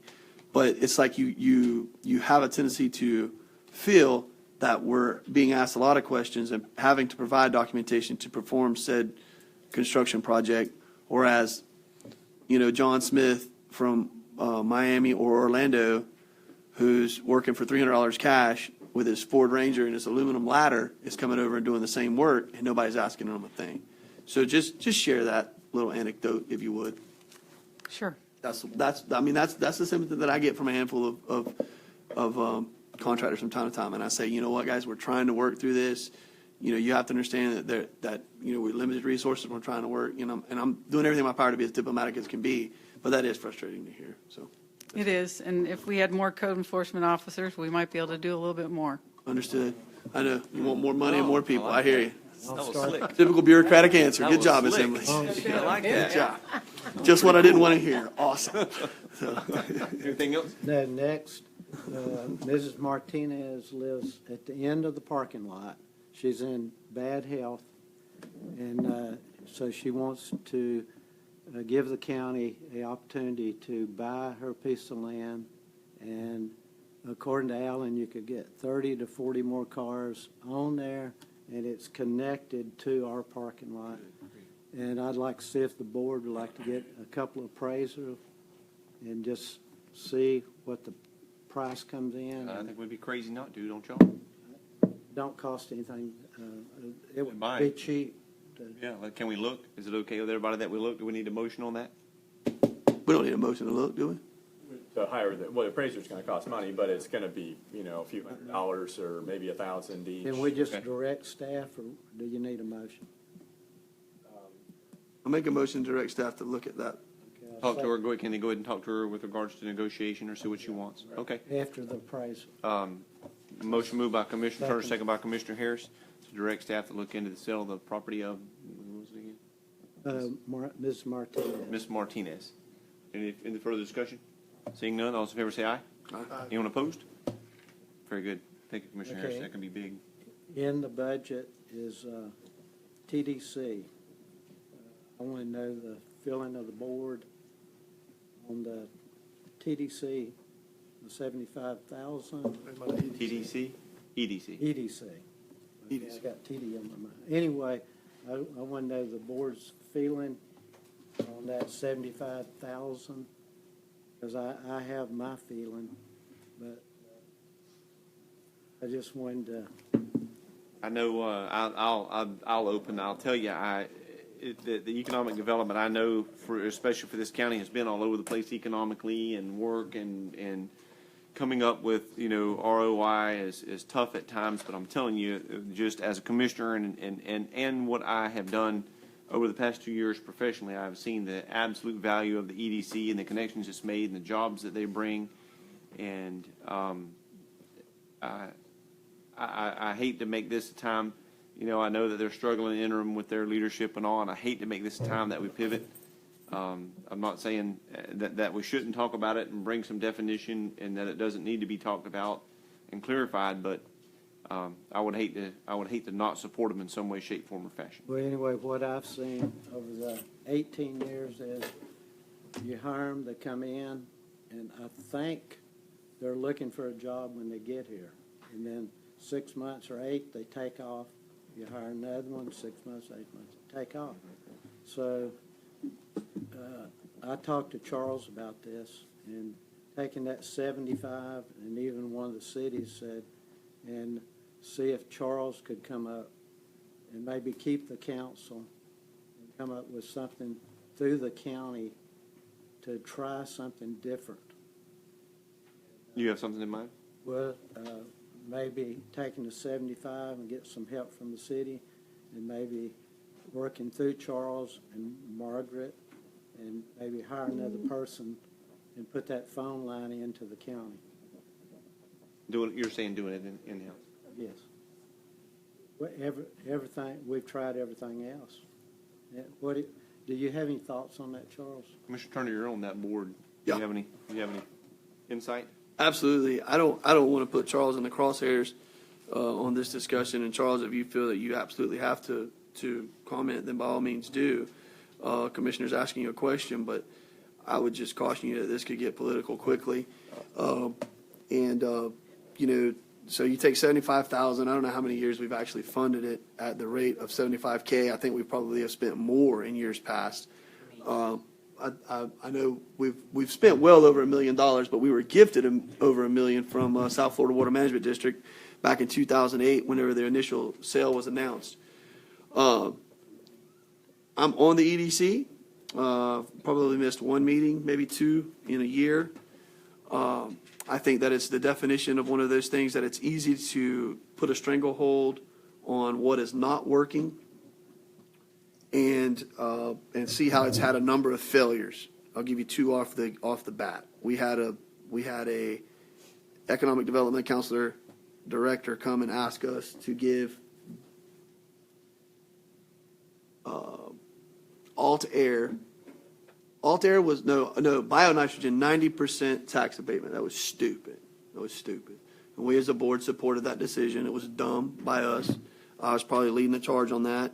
We had a big job announcement. It's the biggest job announcement since in 55 years for Hendry County, and they produced nothing except a bunch of time and energy wasted. But we learned, so you can kind of say you learned a little bit. But we spent hundreds of thousands of dollars to learn if you calculate that over the years, because it's $75,000 plus at least 3 years that we were working at the table on that. Add Alt-Air into that discussion. We learned a little bit of a lesson as it relates to tax abatement, but we still went to the table with them. I came to the mats at least 3 different times on different occasions about Alt-Air, and that we need to try to do some things to encourage their growth. I want to remind you that Governor Scott had a public celebration and invited people from all over Southwest Florida and Southeast Florida to go down there and ribbon cut with him and his team on Alt-Air. So we weren't the only ones that missed it on Alt-Air. You could say that if ATIO comes to fruition in one fell swoop, it probably justifies 5 to 6 years of existence of spending the money associated with the EDC. That's really not enough for me. I want to see more. But what I'm seeing the value in the EDC is I think that we're another medium that is engaging the business community locally and is engaging other aspects of our community about this code enforcement discussion and making it relevant. And I would challenge you with this, Commissioner Harris, or any of you all. Go talk to the owner of Amazon. He's now the richest man in the world. And tell him, remove any of the pitfalls of hiring someone in Hendry County. Go hire his chief headhunter. He's going to pick up the tab, right? Jeff Bezos is going to pick up the tab. Or Steve Jobs is still in existence, and he's going to pick up the tab to hire the headhunter for Apple and place him in Hendry County. You're still not going to get any of the big box stores to relocate. You're still not going to get anyone to come in and live and open up and have a 300-person job announcement in Hendry County. And if you disagree with me, let's have that debate. And the reason is, in my opinion, is because what I got back to earlier. Our infrastructure is not laid. There are a number of entities that are working against us. Our educational facilities are not attractive enough to go and recruit the type of people that you want to see associated with those projects. And, so, and our healthcare system isn't up to speed on what it is. And the other options that are out there are more attractive. Now, you may say, well, gosh, Commissioner Turner, you sound like you hate Hendry County. No. And I'm clearly engaged in the conversation to want to fix those issues. But I think that we need to focus on fixing ourselves. And I equate it to a type 2 delayed onset diabetes patient that is trying to get a date with Heidi Klum. And I know that's probably sexist, but it's the truth. That guy's not going to get a shot at the title, Whereas Cristiano Ronaldo, he probably will, And so we have to start working out. We got to start eating a little better. We got to start doing some things to make ourselves attractive. And I think that is laying infrastructure in the ground. I think that's what Commissioner Swindle, what you're so actively engaged in on a daily basis. And that's going around and beating every bush you can to get people to want to engage in the adult school program and showing them a return on investment on how we can educate people so that they can get a certificate so they can be gainfully employed on a living wage, not a minimum wage. And, talk to Avalanche Construction. I talked to them a week ago in Beef O'Brady's in Clewiston. And he told me if we had 33 welders right now, he would hire every one of them, 33 welders right now, and he would be paying them mid-20s an hour. That's a good wage, But we don't have that body out there right now. You're actively engaged in it. But I go back to we need to pull back a little bit. We need to start having that conversation about the Glades Hendry training facility, some of the things that you're doing in the adult school, some of the things that you've made front and center about affordable housing, some of the things that you've made your life on with regards to recreation and making ourselves more attractive in that realm. And I think to pull the plug on the EDC right now and to put another hat on our administrator, who is doing a good job, but I think he only has so many irons in the fire that he can actually actively handle. I think he's doing a disservice to the whole process, and I think it also, it kind of dishelves the energy that's in there right now. I'm not a proponent of them going and hiring another director, and I've shared that with the president or chairman of their board, chairperson of their board, and I've shared it with a number of other of the executive committee, and I've shared my sentiments are this. I hope that we will fund the EDC at the 75K mark again this year in the fiscal calendar. I hope that next year we will make that commitment, but that the EDC will come back to us in 730 days or 2 years and say, we don't need all 75K. We're actively moving towards making ourselves whole through the private investor funding that we're getting by increasing our donor list and getting out of this model of the county funding it.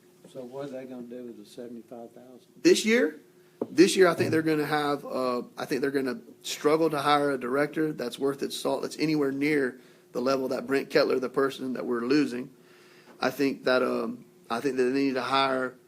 I personally think they need to hire a high-level administrative assistant that has the ability to handle the phone lines. I think they need to bank a portion of the money, and I think that they need to be looking to work hand in glove with our administrator and any of his staff that he deems needs to be engaged in those conversations, be it Ms. Embledge, be it Shane on infrastructure, whatever it may be, and we need to hold the rope with them. Why couldn't we hire one and let him run through Charles?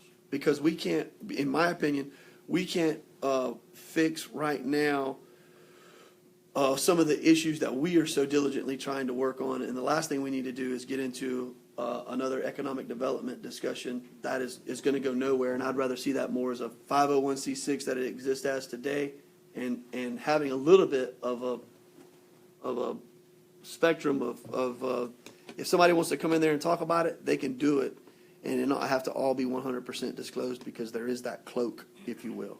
I'm not saying that the EDC is going to exist on the county's coffers forever. I'm saying that I'm giving them at least a 730-day window or a 2-year window to start moving towards their own reliance and their own existence. And I think that needs to change the model that they're in right now. They clearly have been reliant on the county for a number of years now. But I don't think it's fair to say that it's county that's been that's been funding it, so much so as, we had a huge gift from South Florida Water Management District whenever we were in a situation of disarray with the announcement of the sugar sale. And that really put us down this path of, we got to struggle my check every year. And so. Do they have leadership? They do have leadership. They actually have, in my opinion, they have some of the better business minds in Hendry County that come around a table once a month and discuss issues as it relates to the economic development, hopes and dreams and aspirations of Hendry County. But I will tell you, I still think that our focus has been wrong. I think our focus is on success and economic development in right now. I think if you go poll 1,000 people, or you go to the courthouse and you poll 10 people, I think that they'll tell you success in economic development is a ribbon cutting and a job announcement of a new business coming to Hendry County. And we don't focus on the number one and number two successors are business retention. So keeping CPR tools from ever moving to Lee County, that would have been a huge victory for the EDC.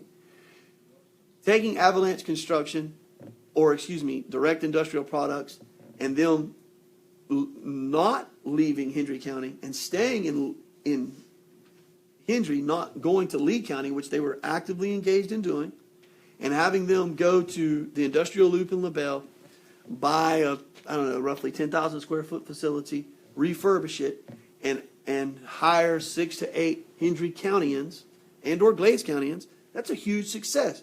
The EDC gets no credit for that whatsoever, but I will tell you they were actively engaged in that conversation. And that, in my opinion, was a catalyst for a couple other things that you saw happen in industrial loop in LaBelle. Whether people want to credit that with direct industrial, I don't know. I think that, that's two good examples right there, that one and Autio. But business retention and business expansion are the number one and number two things that we need to be focused on. And those are easy things that we can help facilitate in that portfolio.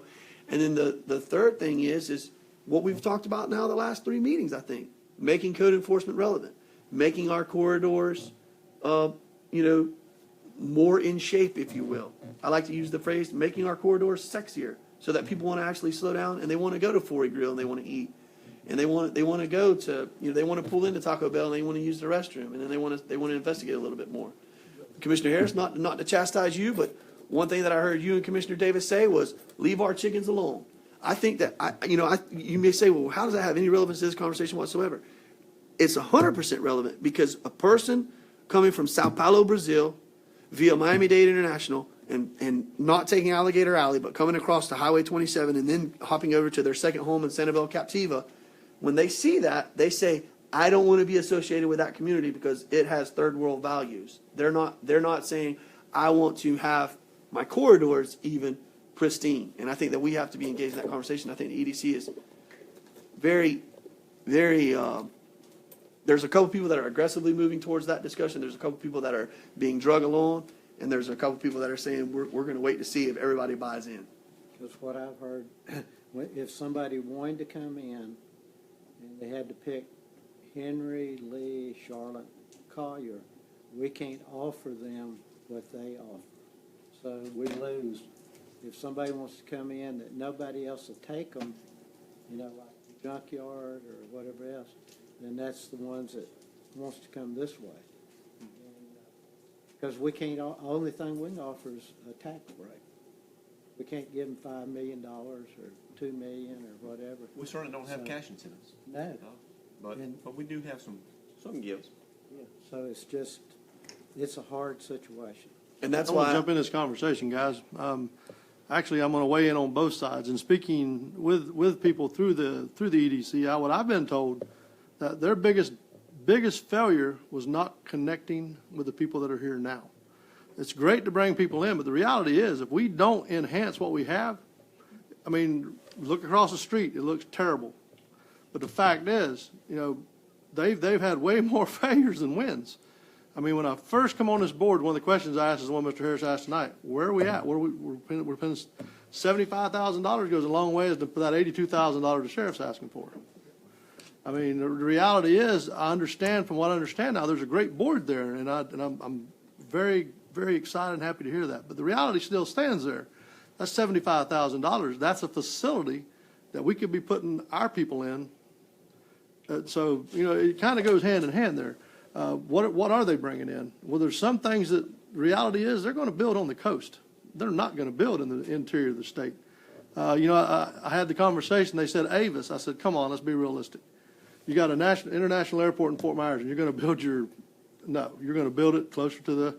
That's just reality. So a lot of the things that we've missed out on, if we look at it, it wasn't because of the Economic Development Council. Some of the things we missed out on was just actually location. I believe that, you know, with Everglades expanding, when that finally comes to fruition, I believe that we're going to be more acceptable to a lot of those things around here. So, I mean, I have the same reservations as far as $75,000 a year. I'll just be honest about it. I've spoke with several of the members, and like I said, what they're telling me, point blank, is our biggest detriment was that we did not gain a relationship with the people that are here now. We looked past them. We tried to bring people in. And so, and maybe I'm wrong there. Maybe that's something you can help me with, because I've only been here a short time, and you're on the board. But that's what I was told directly. That was their biggest detriment they felt, was not connecting with what we have now. Well, I can't speak holistically to it, but I know that I spent a lot of miles with Brent Kettler, shoulder to shoulder. Mm-hmm. We spent time at Altair. We spent time at Direct Industrial. We went because my other profession and what he was doing, and we were talking about training and their needs. And so I don't know the whole number, but I know that we spent an enormous amount of time in businesses in LaBelle and in Cloiston. That hits my point exactly, though. How much time did you spend talking with Mary Ann Martin? How much time did you spend speaking with the Beers in LaBelle? How much time did you spend speaking with Mr. Peregrine that came in, and he's doing amazing things here, has asked for nothing. Right. And they're doing amazing things to the area, the structures and stuff they're doing. So, I mean, the reality is we got to look at that, too. So. And I think he did. I mean, in just conversations I had with Brent, I know I had some of those meetings, but I think that he was doing those things. And again, oh, we don't have Brent no more.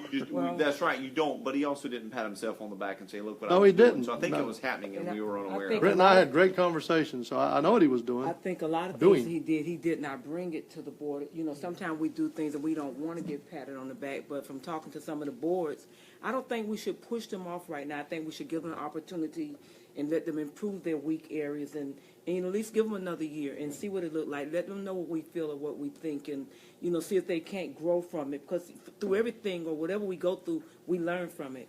And I just don't want to see them move over right now. From talking to the board, and I've been meeting with Brad, off and on, to get their advice and to get their. I just like to see them at least, give them the opportunity another year or so, or maybe 2 years. But I wouldn't just sweep them off right now. Well, like I said, I'm not offering to sweep them off. What I'm saying is I'm not 100% beside fully funding it. There's other things we have, and the reality is, we can say we're going to give them another year, but we also said a while ago that we want studies to prove that there is justification of that need. Absolutely. So that's all I'm asking. Yeah. Like I said, I'm not by any means saying let's just run them off. I'm not saying that, but I'm saying exactly what Commissioner Turner just said. How can you justify that to where we're at now, and how many years and how many windows? So where are we at? What are we going to get if we fund them fully? Where are we going? If we fund them partially, where are we going? I mean, that's all I'm asking. So I think that Commissioner Turner has clearly heard that there is questions, and that there are some very valid questions, and I think we're all interested to see what even EDC is thinking and what they want to do, and so I'm anxious to hear what they have to say and what direction they want to go. Chairman, I will tell you this. I think that Commissioner Wills is 100% correct, because I think his statements are more towards pre-Brent. I think that Brent did come in and do a better job, not the best job possible. I don't think Brent really realized how essentially broken the system was. But I think the predecessors to Brent were not focused on business retention and business expansion. I would love, not to put them on the spot again, but I would love to ask the Yorsheks, how many aggressive conversations did you all have with our EDC, either director, an underling, or any of the council members about, what can we do to facilitate you growing your operation? And I'll tell you, I bet it's miserably low, if any. And so I completely agree with you, And I even said, how in the world can you go back to the same well that you go back to ask them to buy a $100 ticket or sponsor, a sign on the scoreboard or a sign in the outfield, and then turn right back around and ask them to stroke another check for the EDC, and the EDC's not doing anything for them except employing one, maybe 3 people, so 2 part-time and 1 full-time at a pretty good salary, probably puts them in the top 1% of Hendry County earners. That's a fact.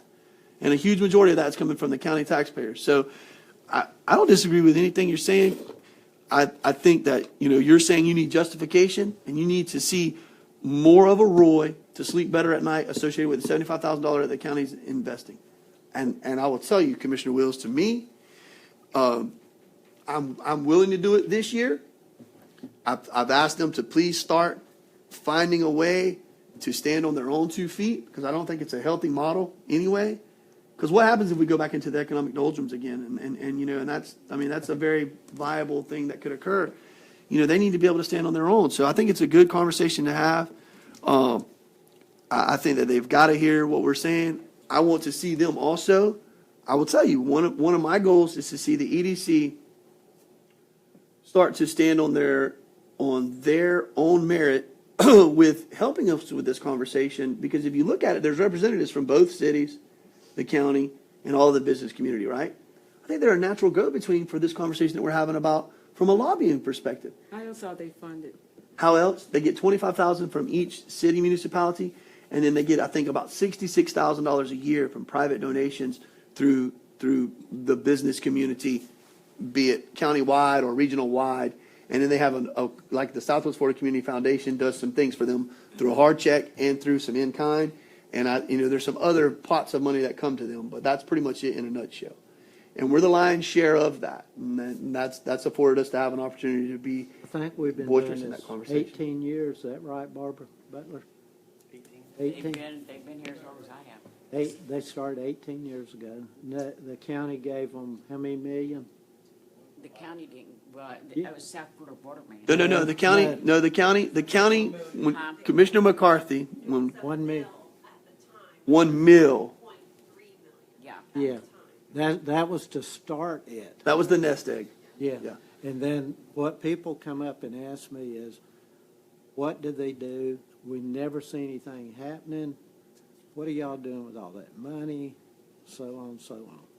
And people on the street, they look in, they want to see something pop up here, pop up here. And that's the problem to me. I think that's the problem. I think I think that's where, not to sound pompous or arrogant or rude or, overly educated or anything, but that's where the problem occurs, is people only look at EDC, they only look at economic development as ribbon cuttings Right. and new bricks and mortar. And that's not economic development at its base. Its base is business retention and business expansion. How are we engaging that conversation? And then it's getting back to these things that I think that we've all been saying that we're engaged behind, and that's having a conversation so our educational partners know that we're more active at the table so that we have a viable workforce. There was a study released in 1992 by the Walmart, I wasn't think it was the Walmart Foundation, but there was essentially a headhunting firm. And in 1992, they said Hendry County lost the ability to have a distribution center because DeSoto County had more smart people, more people, and better infrastructure. So DeSoto County got a Walmart distribution center that Hendry County did not get. We were in the finals for it, but we didn't get it. That was in 1992. In 2010, we had a really pretty person come to us, smiled at us, and said, "Congratulations. You all finished 8th out of 11 communities in the Florida Heartland region. You did such a good job. It only took you 3 days to respond to the respondent that was asking the questions. And it was a mock company that was coming in, that was hired by the Department of Economic Opportunity to come in and say, we want to relocate in your community." And she stood there and she smiled at us as a board and said, "It only took you 3 days to professionally respond back to said entity. And then we've looked at other things, and you don't meet the infrastructure requirements, you don't have an able-bodied population, and you don't have enough trainable bodies to meet the demands of this entity that was wanting to relocate to Hendry County. But, and then she rambled on 4 or 5 other things that were really positive in nature. And we all said, thank you for doing this. We appreciate you telling us that and all this other. And I was the only naysayer that said, guys, we were just told, congratulations, you have cancer. It's not stage 4. It's not terminal. You're not going to die within 3 to 6 months, but you're dying. It's just a matter, it's not a question of if, it's a matter of when are you going to die. But I'm smiling at you, so be tickled about it, you know. And so I don't know why that didn't just send bells and alarms off, but I digress and I say that was in 2010. We got the same prognosis in 1992. And what happened? What did we do to make ourselves attractive? So that's why I commend Chairman Swindle for engaging this adult program. I commend Ms. Bird for putting boots on the ground and having people that are trying to say, we've got to solve this affordable housing program. We've got to deal with this issue. Y'all know that this is something that's near and dear to my heart, and I'm trying to engage, and I'm trying to say, you know, I tried to send a message tonight to Miss Embledge. You know, she had a little jab at us, and we all jab at each other, and that's wonderful. But we don't need to hire more people to deal with our code enforcement issue. That's easy. You can throw money at anything. And the public school system has been telling us we need to throw money at more students and more teachers and all that stuff all the day. That doesn't make a master teacher, and it doesn't fix our issues. And so the point I'm making is, I don't think we need to snatch the rug out from the EDC but I think we do need to change the focus of the EDC. I think this is a very important meeting that the EDC hears tonight. It sounds like it might be 3-2 or 4-1 to support another $75,000. But just how quickly do you lose a lion's share of your funding and it goes away? And so they need to hear that. And that means you need to change course because the wind is not necessarily finding your sails as much as it should. But when they went on their campaign, you know, they told. Is that the EDC? Yeah, they told all of them to call all the county commissioners. Okay. Okay, so they started. Is this calling. recently? Yes. Okay. So they started calling. When I got through talking to them, most of them agreed with me. So I don't know if they're just doing it to be nice. I think that's part of the problem too, is we have a lot of agreeing with people in their face in our county. Maybe that's just, I mean, like I said, I went to a leadership class and they told me I love contentiousness too much. I love throwing bombs in conversations, and I apologize for it, but we've got to start having uncomfortable conversations. We wouldn't have picked up on that. Yeah. I was reading there's 5 of us. So we should not always agree. We just shouldn't. There should be times we have these conversations. There's problems if you do. You know, and the reality is, I mean, just to throw back at that, you know, you're commending Chairman Mr. Swindle and Commissioner Ms. Bird. The EDC's not doing that. They are. Absolutely. So once again, I'm not saying let's throw them away. What I'm saying is the same thing we said on everything we talked about tonight. Give me the backup. That way, when someone of my constituents comes and says, what is the EDC? What do they do? Why are you throwing money there? I have answers. Okay, the EDC, this is what they are. This is what they do. So we can actually, you know, back up what we're doing. I mean, it'd be no different than running over and spending the $75,000 on a building in Clewiston without the backup to say, why did you spend the money? That's just what I'm saying. I'm not saying throw it away. I'm just saying let's figure out. Show me what it is. That's like the video. Have y'all seen the videos? I have. Yeah. You know, everybody celebrates. Everybody loves videos. Mm-hmm. Everybody loves videos. The videos are. I mean, I know I'm going to get chastised for this, but the videos don't send a reality. The videos are not reality. You know, and I just don't think the world's a postcard world. And I think that we need to talk in realities. We need to talk in finite detail, and those are uncomfortable conversations. Was it you or you? But somebody said it's a long-term fix. It's a long-term fix. There is no silver bullet for Hendry County's issues. There is no, you know, take this shot and you're healed. It doesn't exist. And we didn't get to where we are by accident, and we didn't get there quickly. You know, so I'm excited about having the conversation. Commissioner Harris, Commissioner Wills, I hear y'all loud and clear. I would challenge y'all to come to an EDC meeting. They're publicly advertised. If you want me to not go and you want to share your sentiments, I think they need to hear that. They're not publicly advertised? Then we could make one, but that's fine. It's very easy for y'all to show up and us alternate that off. And I think they need to hear it from y'all. They need to hear that from you all. It's important that they hear that there are concerns. There's a need for justification of a ROI and some of those things like Only that. one can show up. Well, I passed those through because I got the conversation, I got the phone calls too. Yeah. And I told them the exact same, I'm gonna tell you one thing here and tell you something else later. No, I'd just soon argue with you myself. I love it. But the fact is, I told them the same thing. You know, I'm not saying I want you to go away. What I'm saying is show me. You know, show me what we can do. That way, I can justify it that way. I mean, all the years I spent coming up here asking for money for an air conditioner and getting told we're not getting it this year, I had to have justification why I even asked for that money.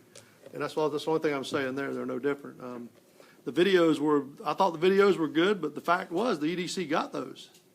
But then they cashed them to the two different cities and said, do them. They had to. But my point there is, could they have been better? Absolutely. Yeah. So. And it represents the county. Well, and the fact was, I mean, we need to have that conversation. We need to sit down with them and have that conversation. FYI, just the same money that paid for that video, Brent and the EDC also gave the adult school a $10,000 grant out of that same pot to promote, to do one, and to do some digital platform for advertising for us. So Once again, that was an EDC. I'm not saying anything bad about Brent. Yeah. So don't take that wrong, but we don't have Brent. Yeah. We do not. I mean, it's kind of like going into the World Series and losing your ace. Okay, we're still going to tell everybody we're going to win this thing, but just tell them how you're going to do it. Yeah.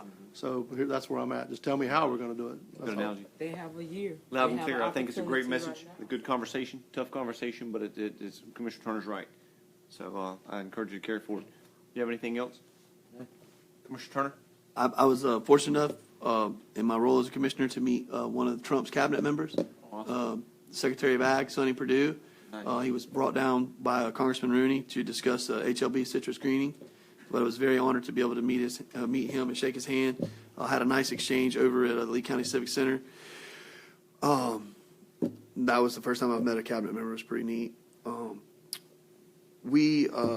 I think you all, the last 2 or 3 meetings have been about as productive as we've ever had as a commission. And I think it's because we're challenging the status quo and we're talking about some uncomfortable stuff, you know? And we're trying to put some lists together that are forward thinking. So I appreciate y'all for doing that. I will not be, this is the second meeting in August. I will not be at the September 12th meeting. That is when that meeting is occurring, right?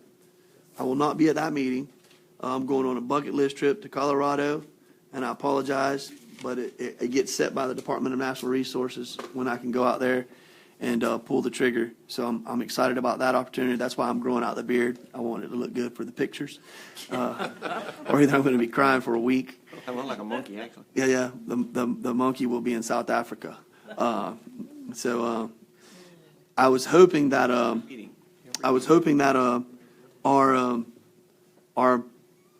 I'm hoping that y'all will be receptive to us changing the meeting in October, and I'll have to get back to you all on my dates. I don't know if it'll be this first meeting or the second meeting in October, but I'm hoping to have that nailed down before the middle of September, and I'll ask Charles to send that to everyone. There is no reason why we have to be time certain on the meetings in October, but in September we have to. Right? Okay. How's that? Budget stuff? From notice, it's already been advertised. Right. Okay. So there's something going on in October? Yes, sir. I have something I can't get out of. And then we have our FAC is that the last full week in September? Yeah, it is. Yeah, That's right. 27th, 28th, 29th. So, Need yeah. to Is everyone going? let them know in September so he can Yes, sir. I will try to. change it. Okay. Yes, with plenty of notice, I'm sure we can make those things happen. And then I hope that we're able to follow up on the Henry Glades joint meeting. I think that's something, we did it a couple times, but I'm hoping it's something that we can get back into. And I think it just ought to be 1 or 2 items unless we just want to discuss the training center. I'm all about that as well. That's a big thing.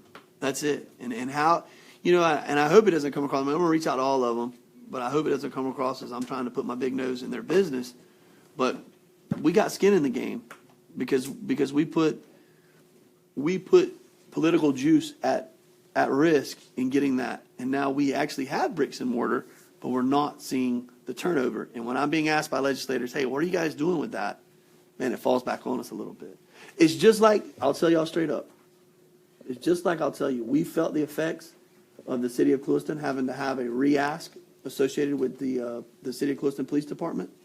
I got reminded of that, and we got tumbled into that, 4 or 5 different conversations. What are you talking about? You need this money. I gave you guys $1 million last year, and you wasted it. I said, hold on, that wasn't me and my clique. That was somebody else. We didn't do that. Charles, You live there. Yeah, we live. I stay over there, but I didn't do that. Yeah. Could have built 2 of them. Thank you, Mr. Chair. Meeting adjourned. Thank you.